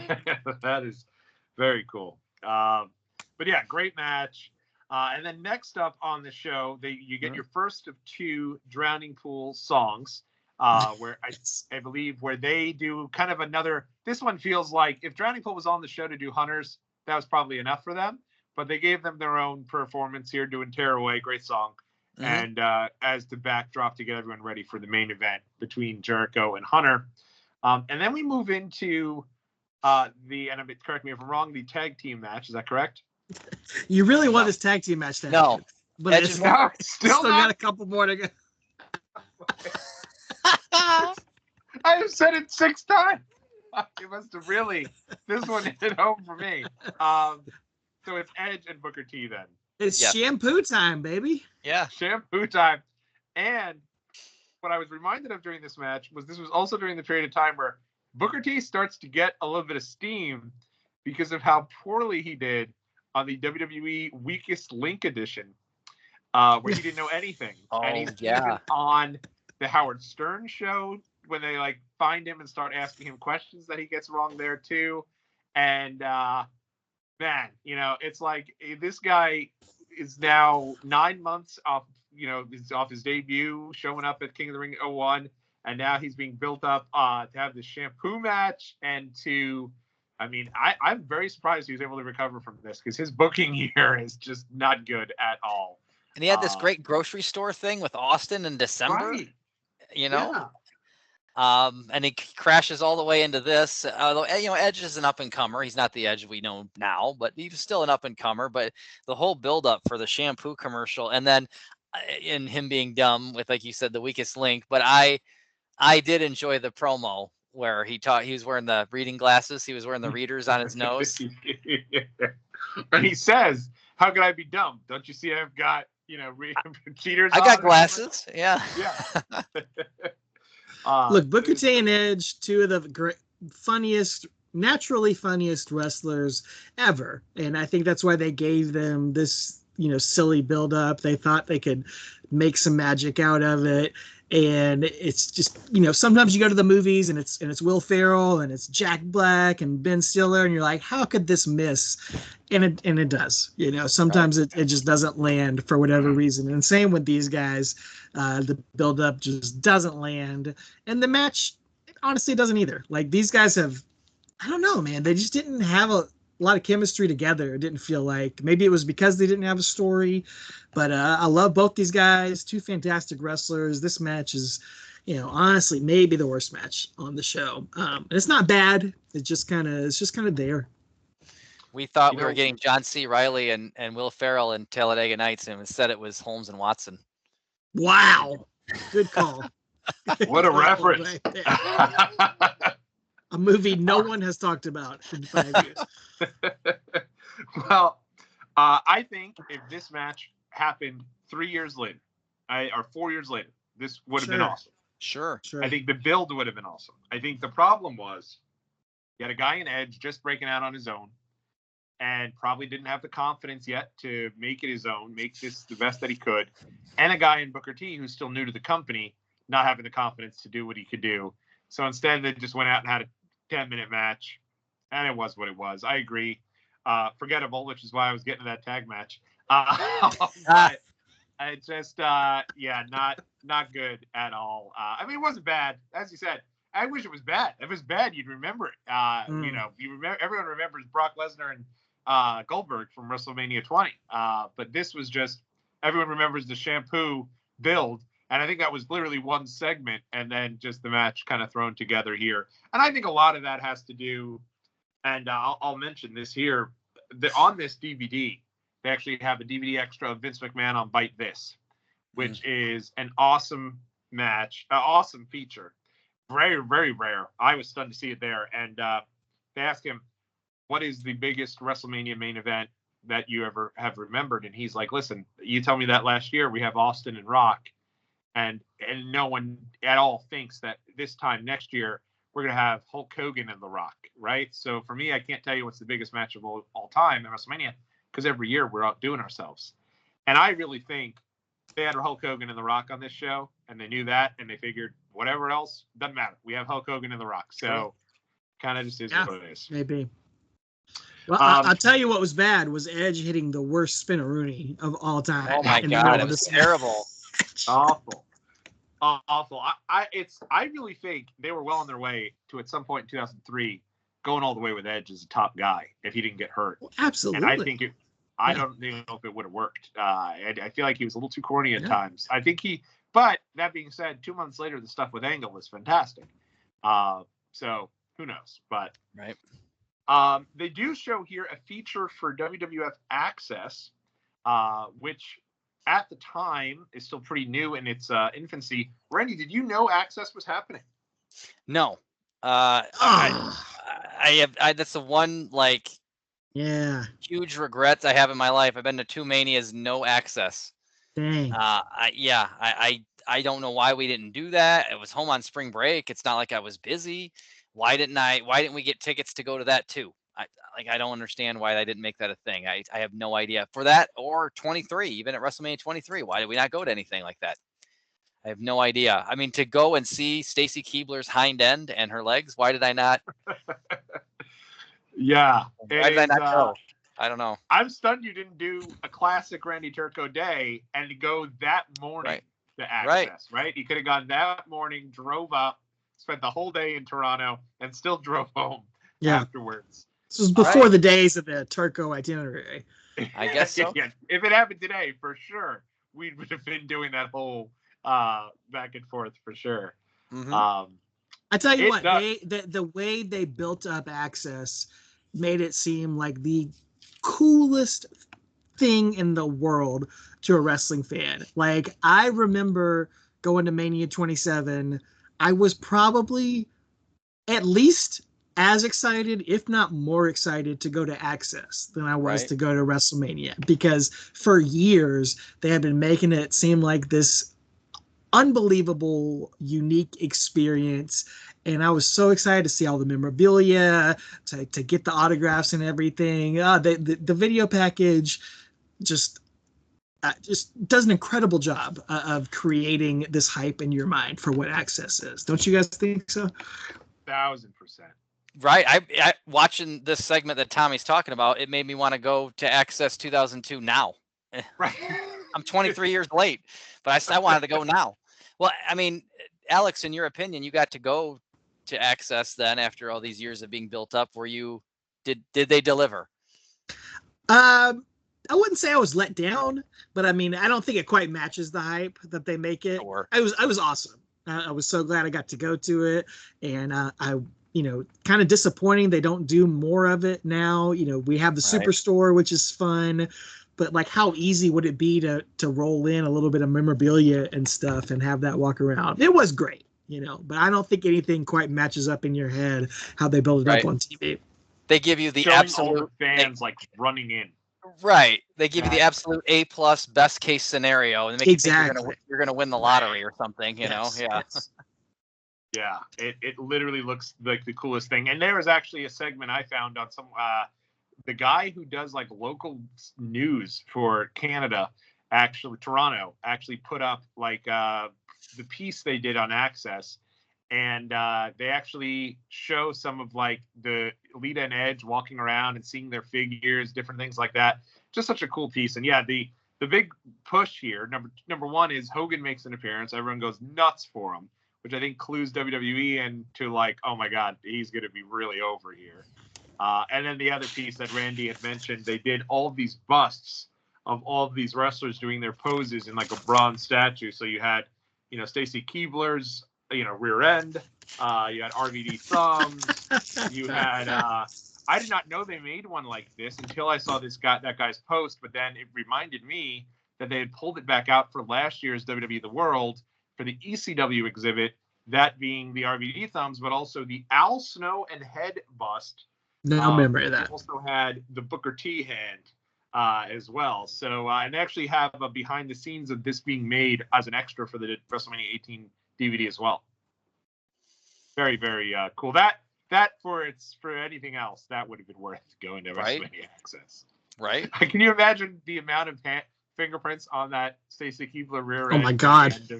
Well, if we made Uncle Dave mad the way we made him mad, we could have just taken him to Access and fixed it, right? If he saw that Stacy Keibler rear end, everything would have been all right. Leave me, guys. Right. Well, now I think I'm finally ready to talk about it. If I'm wrong again, forget it. You are wrong again. Do you want to tell him, Randy? Yeah, you are wrong again. Scott Hall and Stone Cold Steve Austin. Oh my God, that comes before the tag match? This is going to be a new running gag in our text. Like 3 a.m. Tommy, it's time for the tag match. Yeah. Wow. I cannot believe. I just watched the show today. Tommy I don't know has 10 pages of notes on the tag title match. He's just dying to get to it. Well, wow. So yeah, Austin and Scott Hall. What did you guys think of this one going back and checking it out?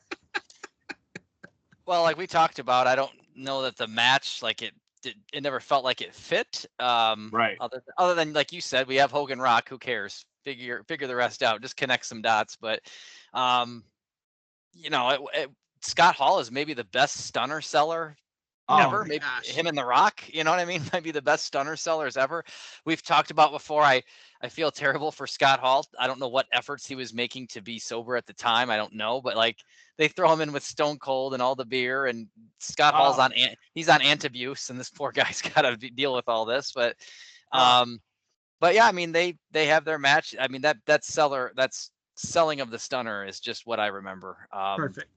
Right. Total firecracker for sure. Like it looks he takes a loss, but like we talked about, when you're the NWO and you debut and they put you against all the top dogs, you're going to take some L's. And so he certainly loses to Stone Cold, which, like you said, this is kind of the end for Stone Cold. I think in a month or so he's out of here, right?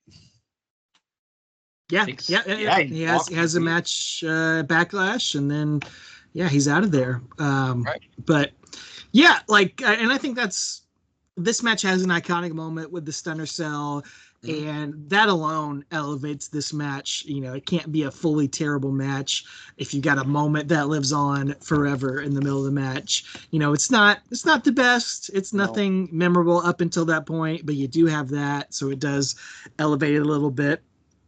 Got our second ref bump in a row. There was a ref bump in the Edge and Booker T match for some reason. And I mentioned that on our No Way Out episode. I think there were 5 ref bumps out of like 8 matches on that card. And folks, we're getting to that territory here going forward.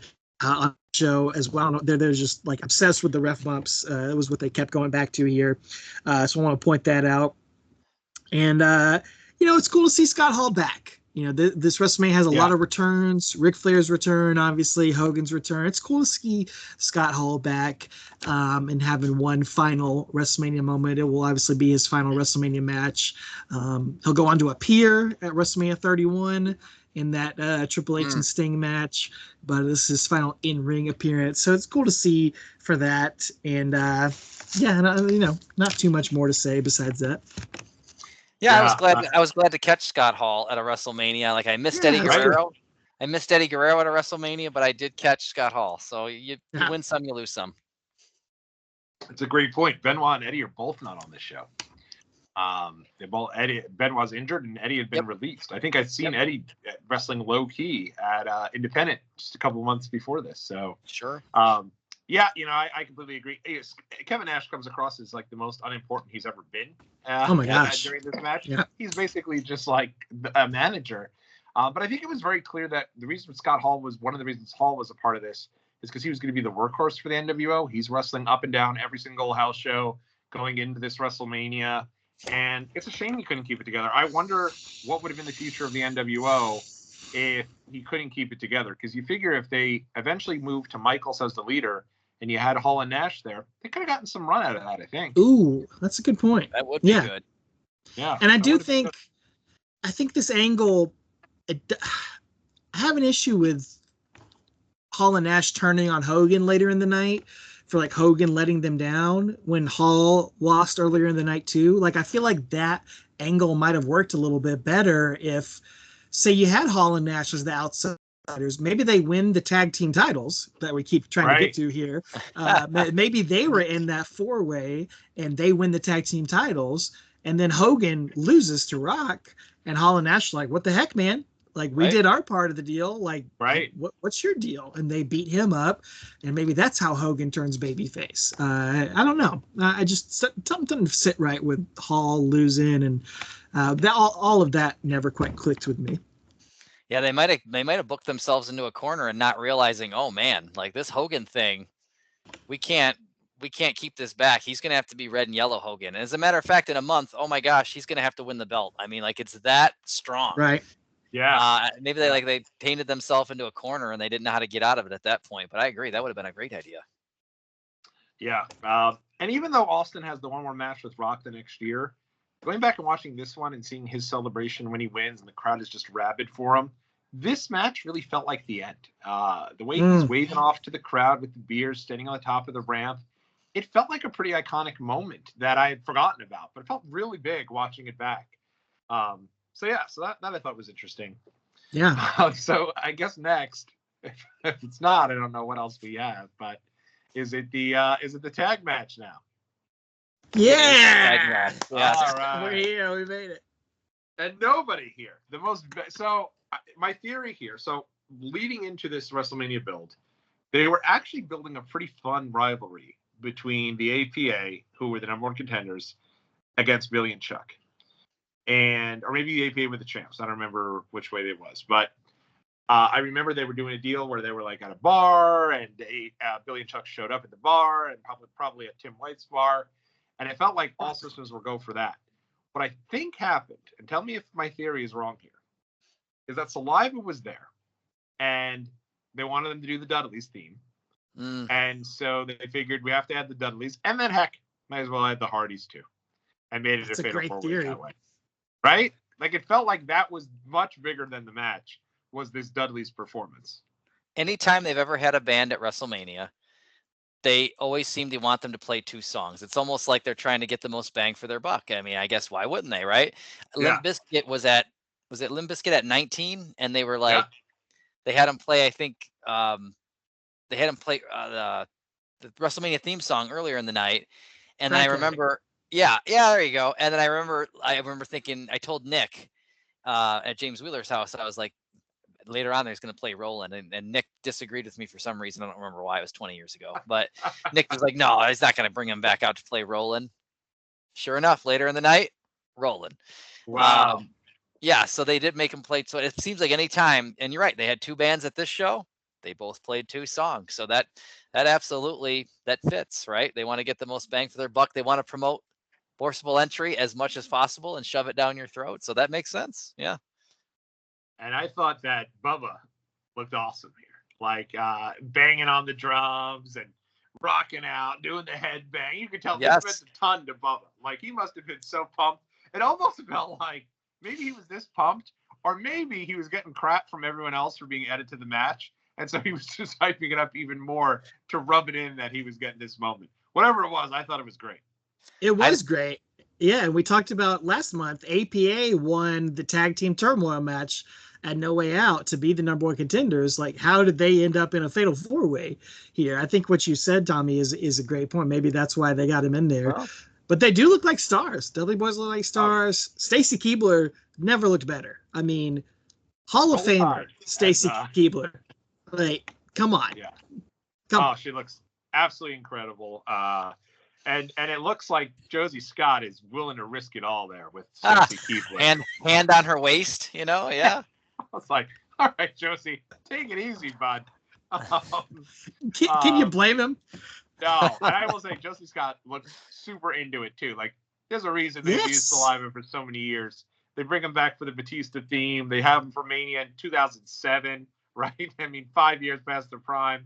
That was like a WWE band, tried and true, and I thought they looked like the most badass band alive, getting ready for that piece there. And match itself, honestly, I didn't have much to say about the match. I thought the performance was much better than the match. I agree. I think Billy Gunn wrote he got clotheslined out of his body by JBL at one point in there, and then Bubba and Billy do a doomsday device to Jeff Hardy. That was a fun little moment in there. Yeah. We actually, I thought it was a. Oh, go ahead. I'm sorry, Randy. I was just gonna say it felt like a nice farewell to me to that whole. We were missing Edge and Christian, but I mean to that whole era, because we had WrestleMania 2000 was the Triangle Ladder match, X7 was TLC 2, and then we get to 18 and it's clearly, how do you top TLC 2? I mean, what are you gonna do? And so this era of these tag teams at WrestleMania is kind of ending. Don't have Edge and Christian, they already broke up, but you do the Dudleys and Hardys again. You put the APA, which are probably also kind of in that scene, put them in there, and with Billy and Chuck. And I love the fact that Billy and Chuck walk into this match with all these 3 established tag teams of the Attitude Era, and they win. I love it. Yes. And at No Way Out, I probably would have told you the opposite. I'm like, who are these yahoos? I don't want these guys to win. And then a month later, I'm sitting there in Toronto going, yes, absolutely, yes. So good to me. Absolutely. They had to be, and I was thinking about this as they came out, they had to be your LA Knight at SummerSlam 2023, or your, Heath Slater in 2016, somebody who, like, the random act that gets super over, who maybe isn't supposed to be super over at that point.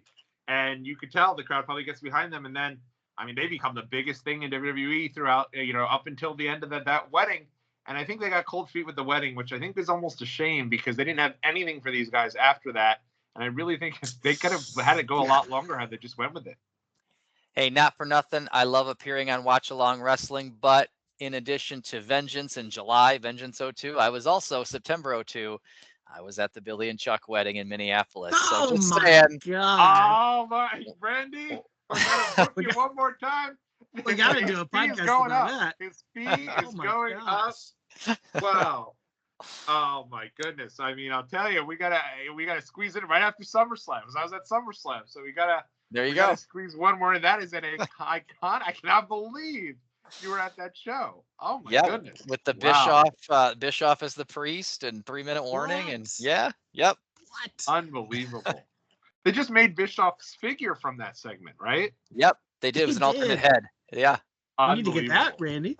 And maybe put it next to DDP, the live section. Right. Wow, that is I cannot believe that.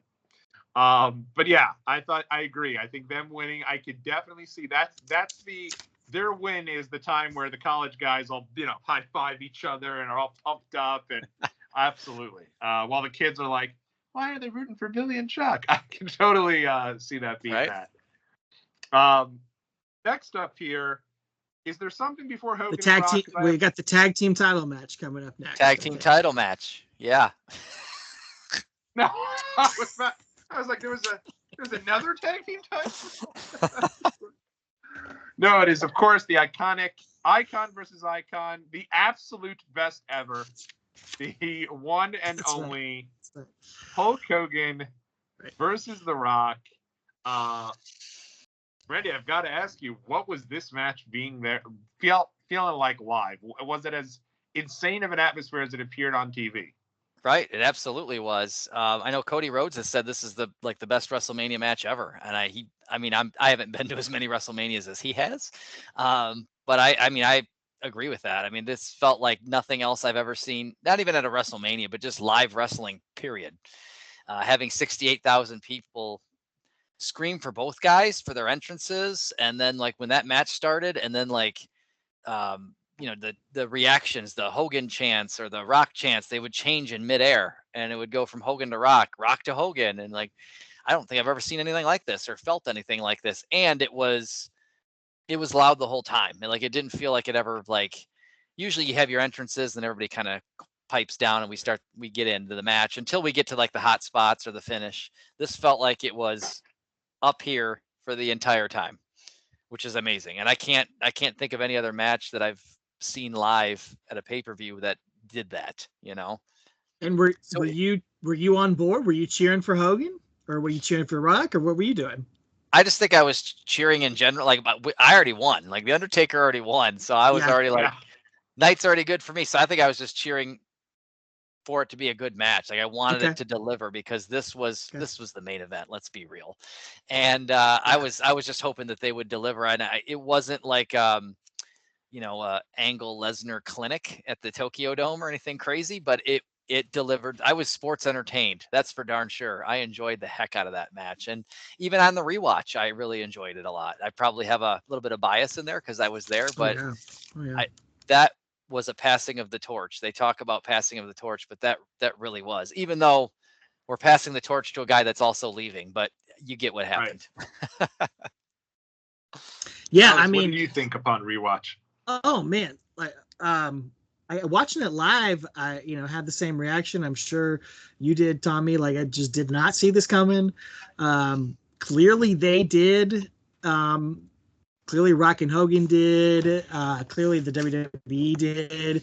They had some inkling that this was going to happen. And Rock and Hogan, they milk it, man. They do a great job, kind of forcing that reaction to continue to happen throughout the match. I don't think they fully expected it to like go on to the levels it did, but they knew Hogan was going to get some cheers, and they kind of built the match that way. I don't think they fully knew it was going to, like you said, Randy, like sustain the entirety of the match. And that made it like something you'd never seen before. And I just remember watching it with the guys, in my bedroom, just going like, what is happening? This is insane. That's just two guys that are super over that can elicit that reaction. And then there's two guys that when they get that kind of reaction, they know how to use it. Yes. And that's like two of the best doing it at the same time. Yes. That's crazy. Yeah. You talk about your dad needing a smoke break. I needed one. Oh my God. Absolutely. Well, and so it's funny you mentioned my dad, because I remember watching this one, and my dad was never a huge Hogan guy. His number one was Undertaker, of course, UT as he'd always call him, and number two was the Ultimate Warrior. But this particular match, I just remember, everything. I mean, you think about the moment, yes, it starts and they soak it in, right? And they kind of do the look around. They both look each way. They're both good. Like just soaking everything in. But then to your point, it grows. Hogan powers out and shoves Rock down, and the place comes, and I'll even hit the damn arm like the Rock. Right. The place comes unglued for it. Like they're just rabid for this. And it's such an incredible moment. And even like riding the wave, watching it today, I was like, wow, like it is. I think you could honestly say it might be a top one or two, top WrestleMania moment. How do you get better than that?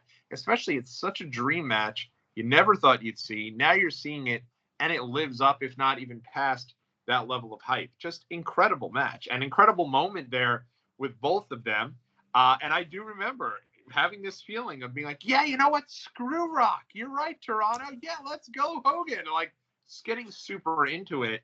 And even my dad getting really into it. And then Hogan winning. Hogan did not win, but Rock obviously wins. But I think it's the right call.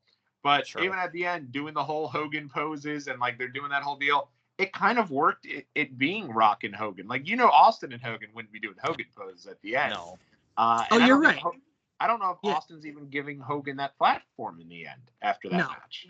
No, Rock. Austin would not have given Hogan the match that Rock gave him, and I think ultimately that's why it ended up being the right call. Even though in our heads as fans, that Austin Hogan makes more sense.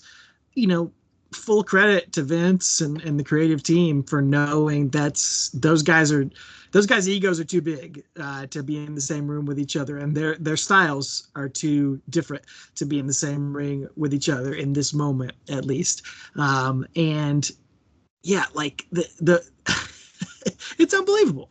When Hulk hulks up, Randy, like, I mean, watching it back, it's like the roof literally explodes off the arena. Like, I mean, I've never heard anything like that. What was that like?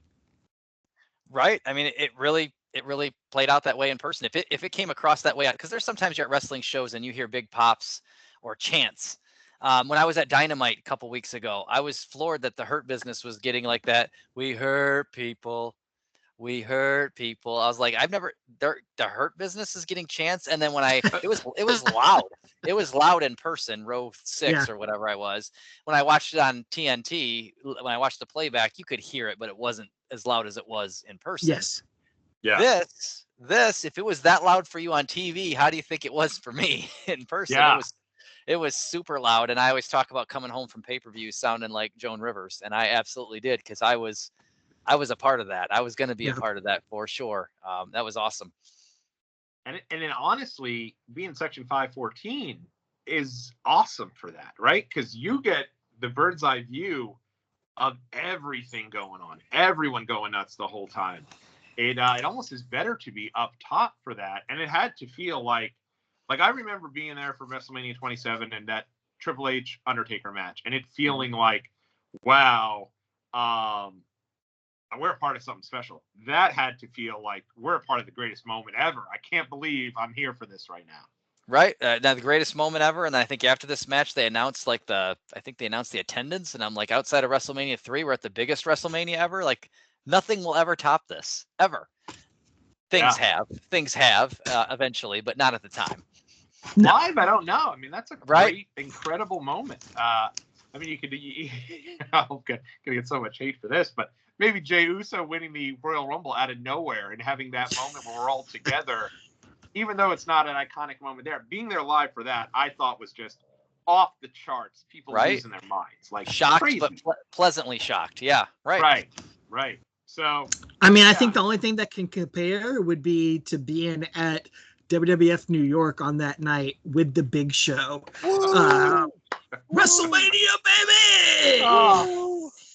I mean, just Randy talks about the Blackjack's promo, my Blackjack's promo, well before. So I was very excited when it was brought back for the 2012 was the WrestleMania. Woo!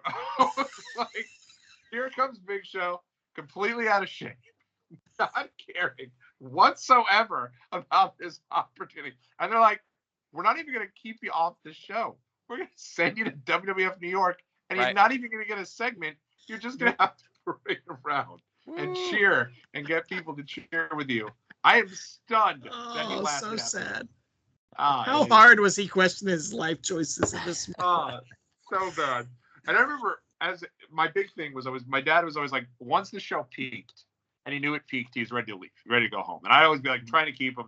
And I really think the transition from that match to WWF New York, he looked at me and went, "Nothing. Come on. I think it's cool if I leave."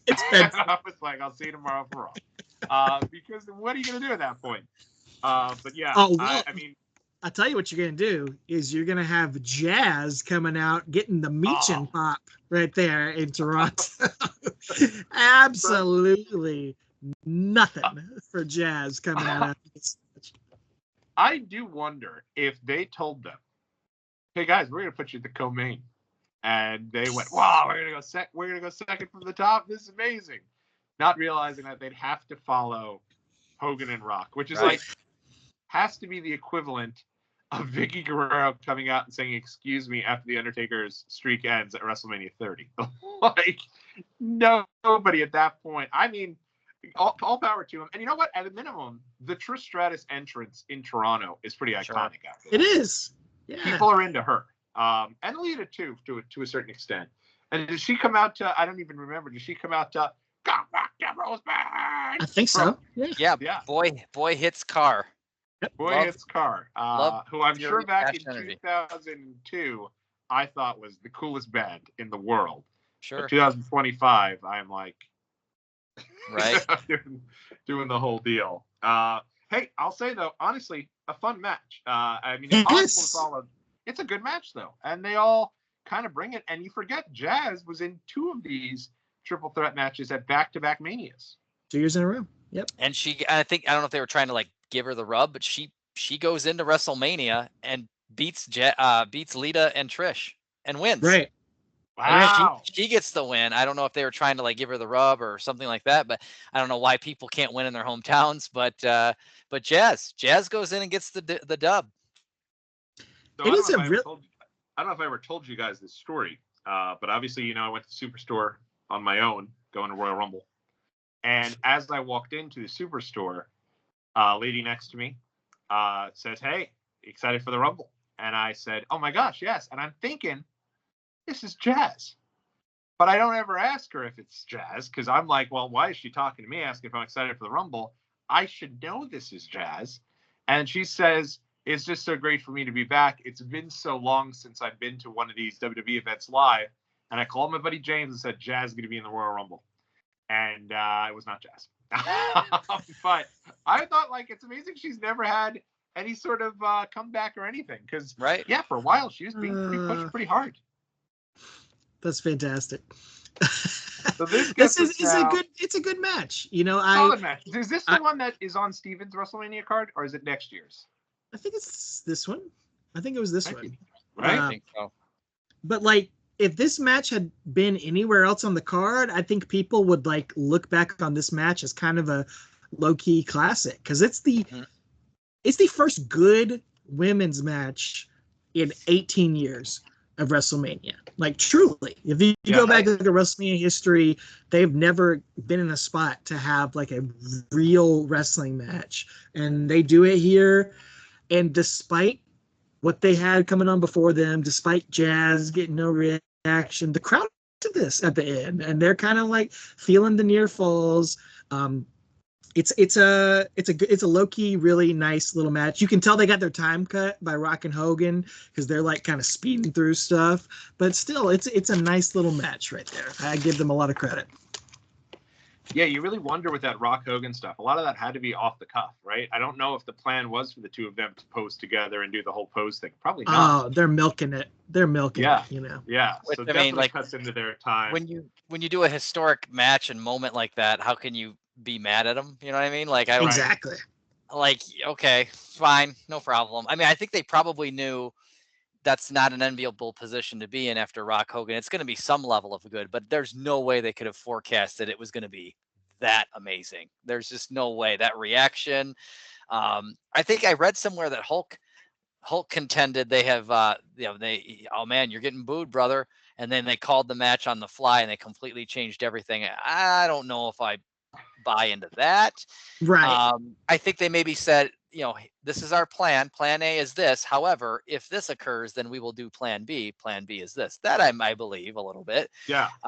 But there's no way to forecast it was going to be as amazing as it was. So then they really were in not a great position to go right after them, Absolutely not. No, I agree. And, what's really funny about this is, I remember completely forgetting this match was still on the show. So I remember just like trying to convince my dad, hey, Dad, we got one more. Sit down. It's main event time. And then jazz music hit, and my dad put on his coat and hit the road. I'll see you tomorrow night. But yeah, I do think, then of course we do get to our main event of the evening. Tag team title match. Tag team title. Tag title. For me, I was such a big Hunter fan at this time, and I also loved Jericho, so I was very excited to see this match. But even me, I think the biggest problem with this match is just that it closes the show. I don't know how it closed the show. Like, how did they not forecast that? And I can't complain because it's Jericho's only WrestleMania main event. But how did they not forecast that Rock Hogan was going to be too overpowering to not put it on in the end? But can you imagine leaving and going home after Rock Hogan and not having the final two matches? I feel like that would have just been amplified to the extreme. That it's just, I think, some old school thinking at the time. I won't put it on anybody in particular, but we all know who we're thinking of. That old school thought process was, it doesn't matter. The title goes last. The belt always goes last. 100%. Yeah. Without question, the belt always goes. I think they've gotten away from that. If it isn't, it isn't. Like Triple H was talking about, if you want a main event night 1 or night 2, nobody's locked in. It doesn't matter. Right. Even the Rock's match this year, is not locked. You have to go out and earn it. Go out and show me that you should be last. So I think they've gotten away from that. But I'm wondering if it was a little old school tradition. If it worked in 1920, it'll work now. And so I wonder if that was it a little bit. And the boss's daughter was also involved in that main event too. I got to tell you guys, hot take from me right here. I don't think coming on after Rock and Hogan was the problem here. I think Triple H coming out to Drowning Pool instead of to Motorhead was the issue, because that was brutal. Like, I'm sorry, all due respect. I know you guys are, I know Tommy, you're a Drowning Pool fan, but boy, did that suck. Like, it does not compare to Motorhead. And I think you could tell Triple H kind of hated it, and they had to do it because they were there. But man, to me, that killed the vibe more than anything. It's so funny to paint the picture for those of you watching here. Alex had texted me, just finished WrestleMania 18. What a great show. Fired up, ready to talk about it. And I went, yeah, man, you know what? I completely forgot Drowning Pool did the entrance for Hunter. Man, how awesome was that? He said, well, sorry, but no, that was one of the worst things I've ever seen. But agree to disagree. Two different perspectives. Clearly, Hunter felt the same way. You never hear this song again. I think this is literally it for Drowning Pool's version of Triple H. It gives them the old woo, like the point back, like the Big Show. Woo, yeah, Big Show, right? Like he did for Motorhead. But you had to figure the plan was to move on to Drowning Pool being his theme, and nope, he goes right back to Motorhead as soon as he's able to. Right. And that's the end of it. Honestly, because I'm doing a rewatch of the WrestleMania main events, I'm running out of time here, but I'm doing the rewatch of the main events for. I watched this main event first. As a standalone match, I thought it was actually really, really well done. I thought it was a good match. I do think watching it at the end of this show, though, takes away from the match because of how amped up everything was for Hogan and Rock. Right. How was it live for this, Randy? Yeah. I think it was okay. I think it was more dead for the women's match, like we had mentioned. They were really in a terrible position. I think people had went to the bathroom, they went to the nacho cart, whatever, I think they had come back around a little bit for the main event by the time they got to the title match, but it was never up here. It might have been here, but it was never up here. Not even close. I think we had everybody had used up all their vocal cords and their energy for Hogan Rock. And it's the end of a long day. I mean, that was a 4 hours, I think, almost 3.5 hours. Yeah, almost 4 hours. Yeah. I mean, that was the end of a long, long day. I think everybody was kind of pooped, but they gave it their all for the main event, but it never reached the same heights as Hogan Rock. Randy, could you tell from the 500 section just how tan Triple H was? I mean, he set the machine to extra crispy, dude. Like, unbelievable. Hogan was back in town. He had to get the Hogan tan going again. He did have to get that than Hogan, brother. Oh my goodness. I was too busy, Yeah. as you guys know, my Stephanie McMahon crush in college. I wasn't even looking at Triple H. Like you guys talked about how gave bad Stacy Keibler a run for her money. Right, like you guys were talking about how bad the buildup was for the for this match. The match was good, but the buildup wasn't that good. I can't even tell you what the buildup was because every time I see Stephanie, I just hear Dreamweaver. I don't actually hear what's being said. It's just Gary Wright's Dreamweaver playing, and I retweeted a tweet a couple days ago that said like 2000 Stephanie McMahon was it or whatever, or was a problem or something like that. And I pounded retweet on that 6 or 7 times because it is absolutely true. Yes. Wow. We went on to the burner account to retweet it as well. Yes. And she's honestly, she's a good performer. She's a good character. She gets great heat. She really does. And then you had to, if you wanted to see Stephanie McMahon eat that pedigree, you had to pay your $34.99 or whatever it was back then. And you got it. Although he didn't really seem to face the hard camera side, but he did deliver the pedigree. And she took the pedigree in that little spandex getup. Yeah. With, cleavage and high heels. She had heels on and she took the pedigree too. And she took it better than some of the guys do, to be honest.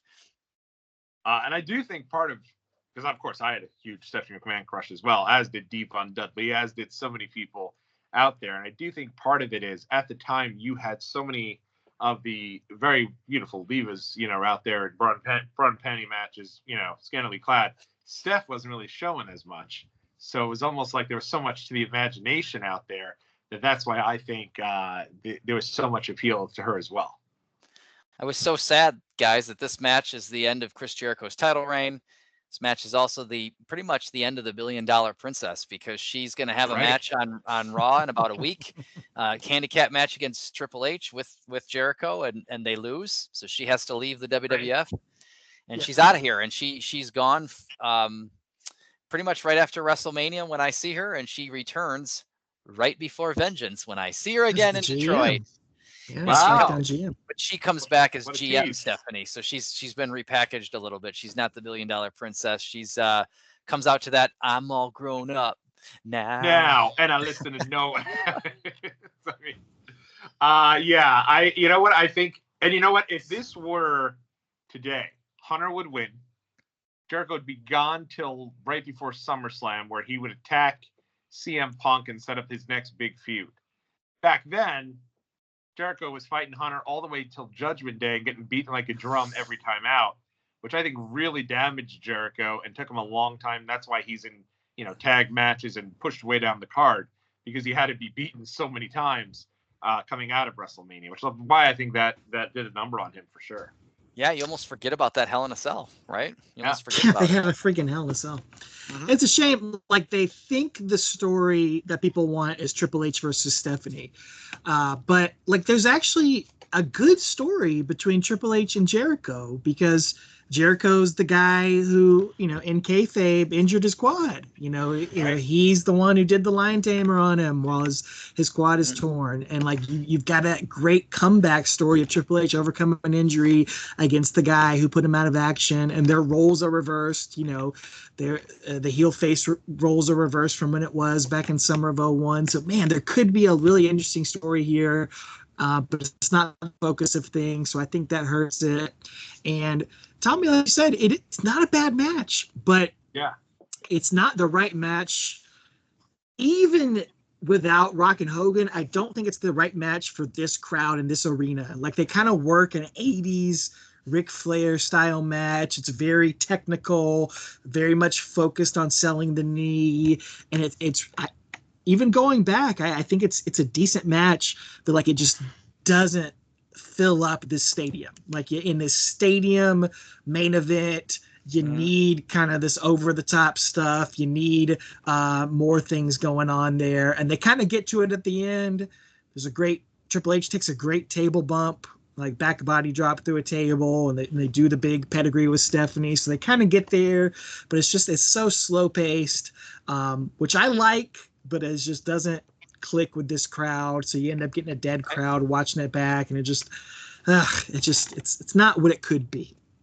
It's a good point. They ate up what Rock and Hogan were giving them, and I don't mean the reactions and the nostalgia. They ate up the formula of wrestling that they gave them, and that's what this crowd wanted. And so Triple H and Jericho are maybe thinking, let's go out there and give them something different, and they'll like that too. Yes, No. Yeah, Triple H wants to be Ric Flair so bad. Yes, he's like working this Ric Flair style match, and it doesn't fit here, man. And Jericho and Hunter, I'm so surprised that Triple H gets most of the crowd behind him. Like, there's no Canadian bias for Jericho whatsoever, it doesn't feel like. Yeah. It's a good point. Really interesting. Yeah, so I don't even know. Do they even bring that up in commentary? So I don't think they do. I don't even know if they bring it up in commentary. I think Jericho's announced from like Atlanta, Georgia, like to try to not have the crowd cheer for him. So they're kind of doing that whole deal. Nice. Right. Yeah, because if they say Winnipeg, Manitoba, Canada, he's going to get a big pop, and everyone's going, oh, he's our guy. Yeah. Yeah, and it's so interesting, too, because as they're going through every little bit here, and they're talking about, like, Hogan and Rock and everything, when they do the Hogan and Rock stuff, I feel like that is the start of them going, well, we have fans here just looking to have a great time. They may root for the people who not traditionally you'd root for because they're here to just have a good old time, baby. Right. And it's like, no, just let people root for who they want to root for. If they root for the bad guys, is what it is. So, but as we wrap up here, Randy, any lasting memories of maybe getting back home? Was everyone super pumped? How did you feel leaving the Toronto Skydome? Yeah, everybody was pumped. Everybody was happy. I was hoping for the big confetti at the end because I wanted to take confetti with me, and I would eventually do that at WrestleMania 23, but not tonight. And then we had the very long drive home until 3-4 in the morning. That was rough, and but we got everybody home, and we were so zombified by the time we got to the border that we realized as we crossed the border, we're back in Michigan, and we're driving towards everybody's houses. My poor buddy Doug. Hey guys, I think I didn't get my license back from when they pass your license back, the border patrol. Like, I didn't get my license. I don't think I got my license back. And then we're like 20 minutes from the border by then. We're like well into Michigan, and like we're all so tired. Nobody's acknowledging him because then we have to turn around, right? So like he said it like 3 or 4 times, like, guys, my license, guys. And like nobody's acknowledging him, and like by the time we do, we're like almost back to my house, and we're like, okay, well, hey, dude, now we're almost back to the house. Now I don't know what to tell you now. And so we let everybody go to bed. It's 3-4 in the morning, but I mean I was a good friend, and we drove, he and I, just together the next day at like 10 a.m. 11 a.m., whatever it was, we got back in the car and we drove back up there. I think he might have called ahead of time, and they were like, yep, we got your license here. The Border Patrol didn't give all of them back, and then you guys took off. And so they did have it. So we had to go back the next day, the half an hour to the border and get it and then drive back. But I was not going to, there was no chance in hell. Everybody was no selling him at 4 in the morning. We'll do it at noon. We won't do it at 4 a.m. Wow. I'll tell you, thank goodness he didn't lose it on the way to Toronto. Right. Right. Then he really would have been screwed there. Nothing he could have done. So wow, that's crazy. And of course, you know, the next night on Raw, Hogan eventually does turn and embraces the red and yellow, gets the huge ovation, and we're on the way to the Hulkamania, you know, Reclamation tour and project. Were you guys all fully on board with Hulk Hogan post WrestleMania 18? Yeah, I certainly was. I mean, I grew up. I mean, Hulk Hogan is what got me into wrestling for sure. So, I mean, it was, you kind of fell out of love with him a little bit towards the end of WCW. It felt like, okay, you know, we're kind of past our prime here. I don't want to see this anymore. But having him come back to WWE felt so special and so unique. You know, he had built WrestleMania. He was the main event of the first 9 WrestleManias. And to see him come back after 9 years to be at WrestleMania, something you never thought would happen, and to have him get that reaction, it was very exciting and thrilling to see. So yeah, I was definitely on board with it, and I was excited when he would go on to win the title again at Backlash 02. You know, I was on board for the Hulk still rules era. Absolutely. Nice. I was bittersweet. I think I understood at the time. I was a very active dirt sheet reader. I was a smart mark for sure. So I understood why, and I understood what was happening, and you just couldn't deny what people wanted. It was strong. So I got it, but I still was a little bittersweet because I wanted the NWO thing to work longer. Like I was like, oh cool, he'll do NWO for most of 02, and then we'll get into like Rumble season or maybe the end of 02 into 03, and then we'll go to the red and yellow, and then we'll get that run. It just didn't work out that way. So I was kind of sad to see the NWO and WWE was that terrible, and it didn't last that long at all. And then I was really shocked when they just finished this Hunter quad story, winning the belt, and he's back, and then like we're just gonna flush that down the toilet like in 1 month because Hogan is that strong. Like we got to give him the belt right now. Like we can't wait a month or 3. But I get it, when a guy's riding a wave, you can't, because in 2-3 months he might not be on that wave. So you got to ride it now, baby. So I get it, but it was just like, wow, I am shocked. What I am glad for is that why they were hot-shotting that title. They just decided for some reason that Hulk needed the belt for a month, and then they needed to take it off of him. You figured once they get it on him, what's the rush to take it off of him? Not sure what, but I'm certainly glad that they had that match at Judgment Day, as terrible as it was, because it ultimately resulted in The Undertaker, as That's always, right, being the stability and holding the belt for 4 or 5 months after all this hot-shotting. That's right. Mm-hmm. So true. And I completely agree. I was totally, so I was bummed about Hunter because he was my guy. I was there when he returned in Madison Square Garden.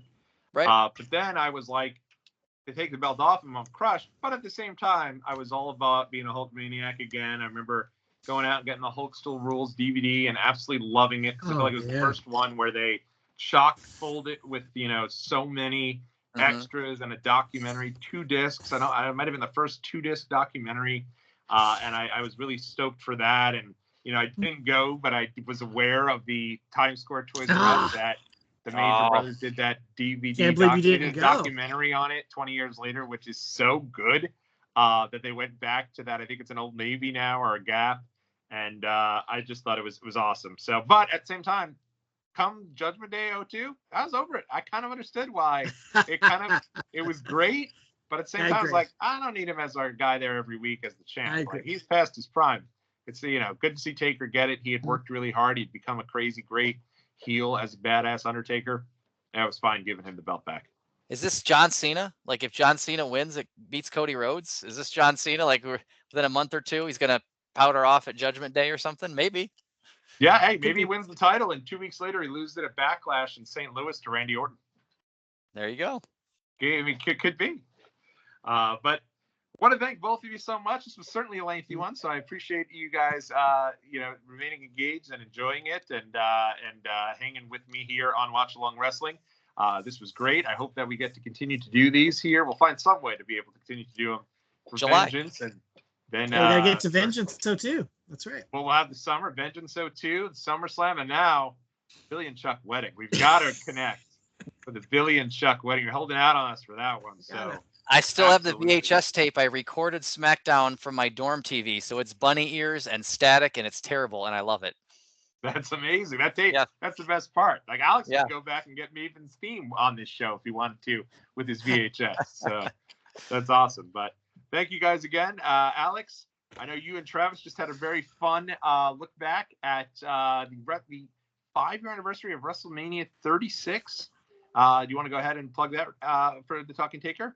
You know it, Talking Taker, available on all your podcast platforms, and of course right here on YouTube.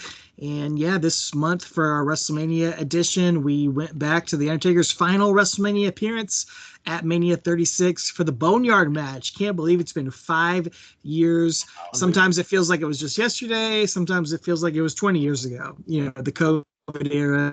But it was a very fun episode because we watched along the match, gave our thoughts on that. But we also kind of revisit the beginning of the pandemic, and how we both processed that and what our lives looked like when the pandemic hit. So interesting conversation.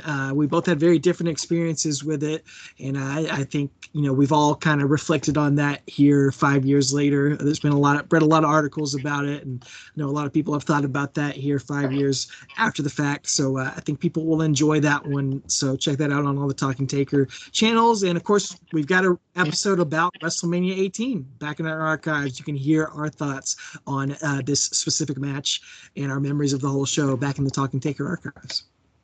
And myself and Randy Turco, and we're lucky enough to be on the Talking Taker episode back in March. Oh yeah, off WrestleMania season.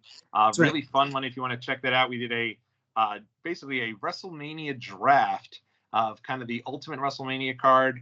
We joined Alex and Travis. Also joined fellow Taker fan Steven Zeman of the Collecting Dead Man podcast. Alex is repping his merch there, and hopefully he'll be making a comeback here real soon, as well as the number one Canaanite, Trey, who was able to also be a part of that. So lots of fun there. I can't recommend that one enough. Make sure you check that out. And hopefully you've enjoyed this look back here. I'll probably chop this up a bit and put up some of the other pieces, because I think we had some really great conversation, as well as the full length. So enjoy that, and a lot more fun stuff coming your way here on Watch Along Wrestling. Randy, thanks so much for sharing your journey here. So excited to continue to talk through some of your travels, and it's been just incredible memories. Thank you for sharing them with all of us.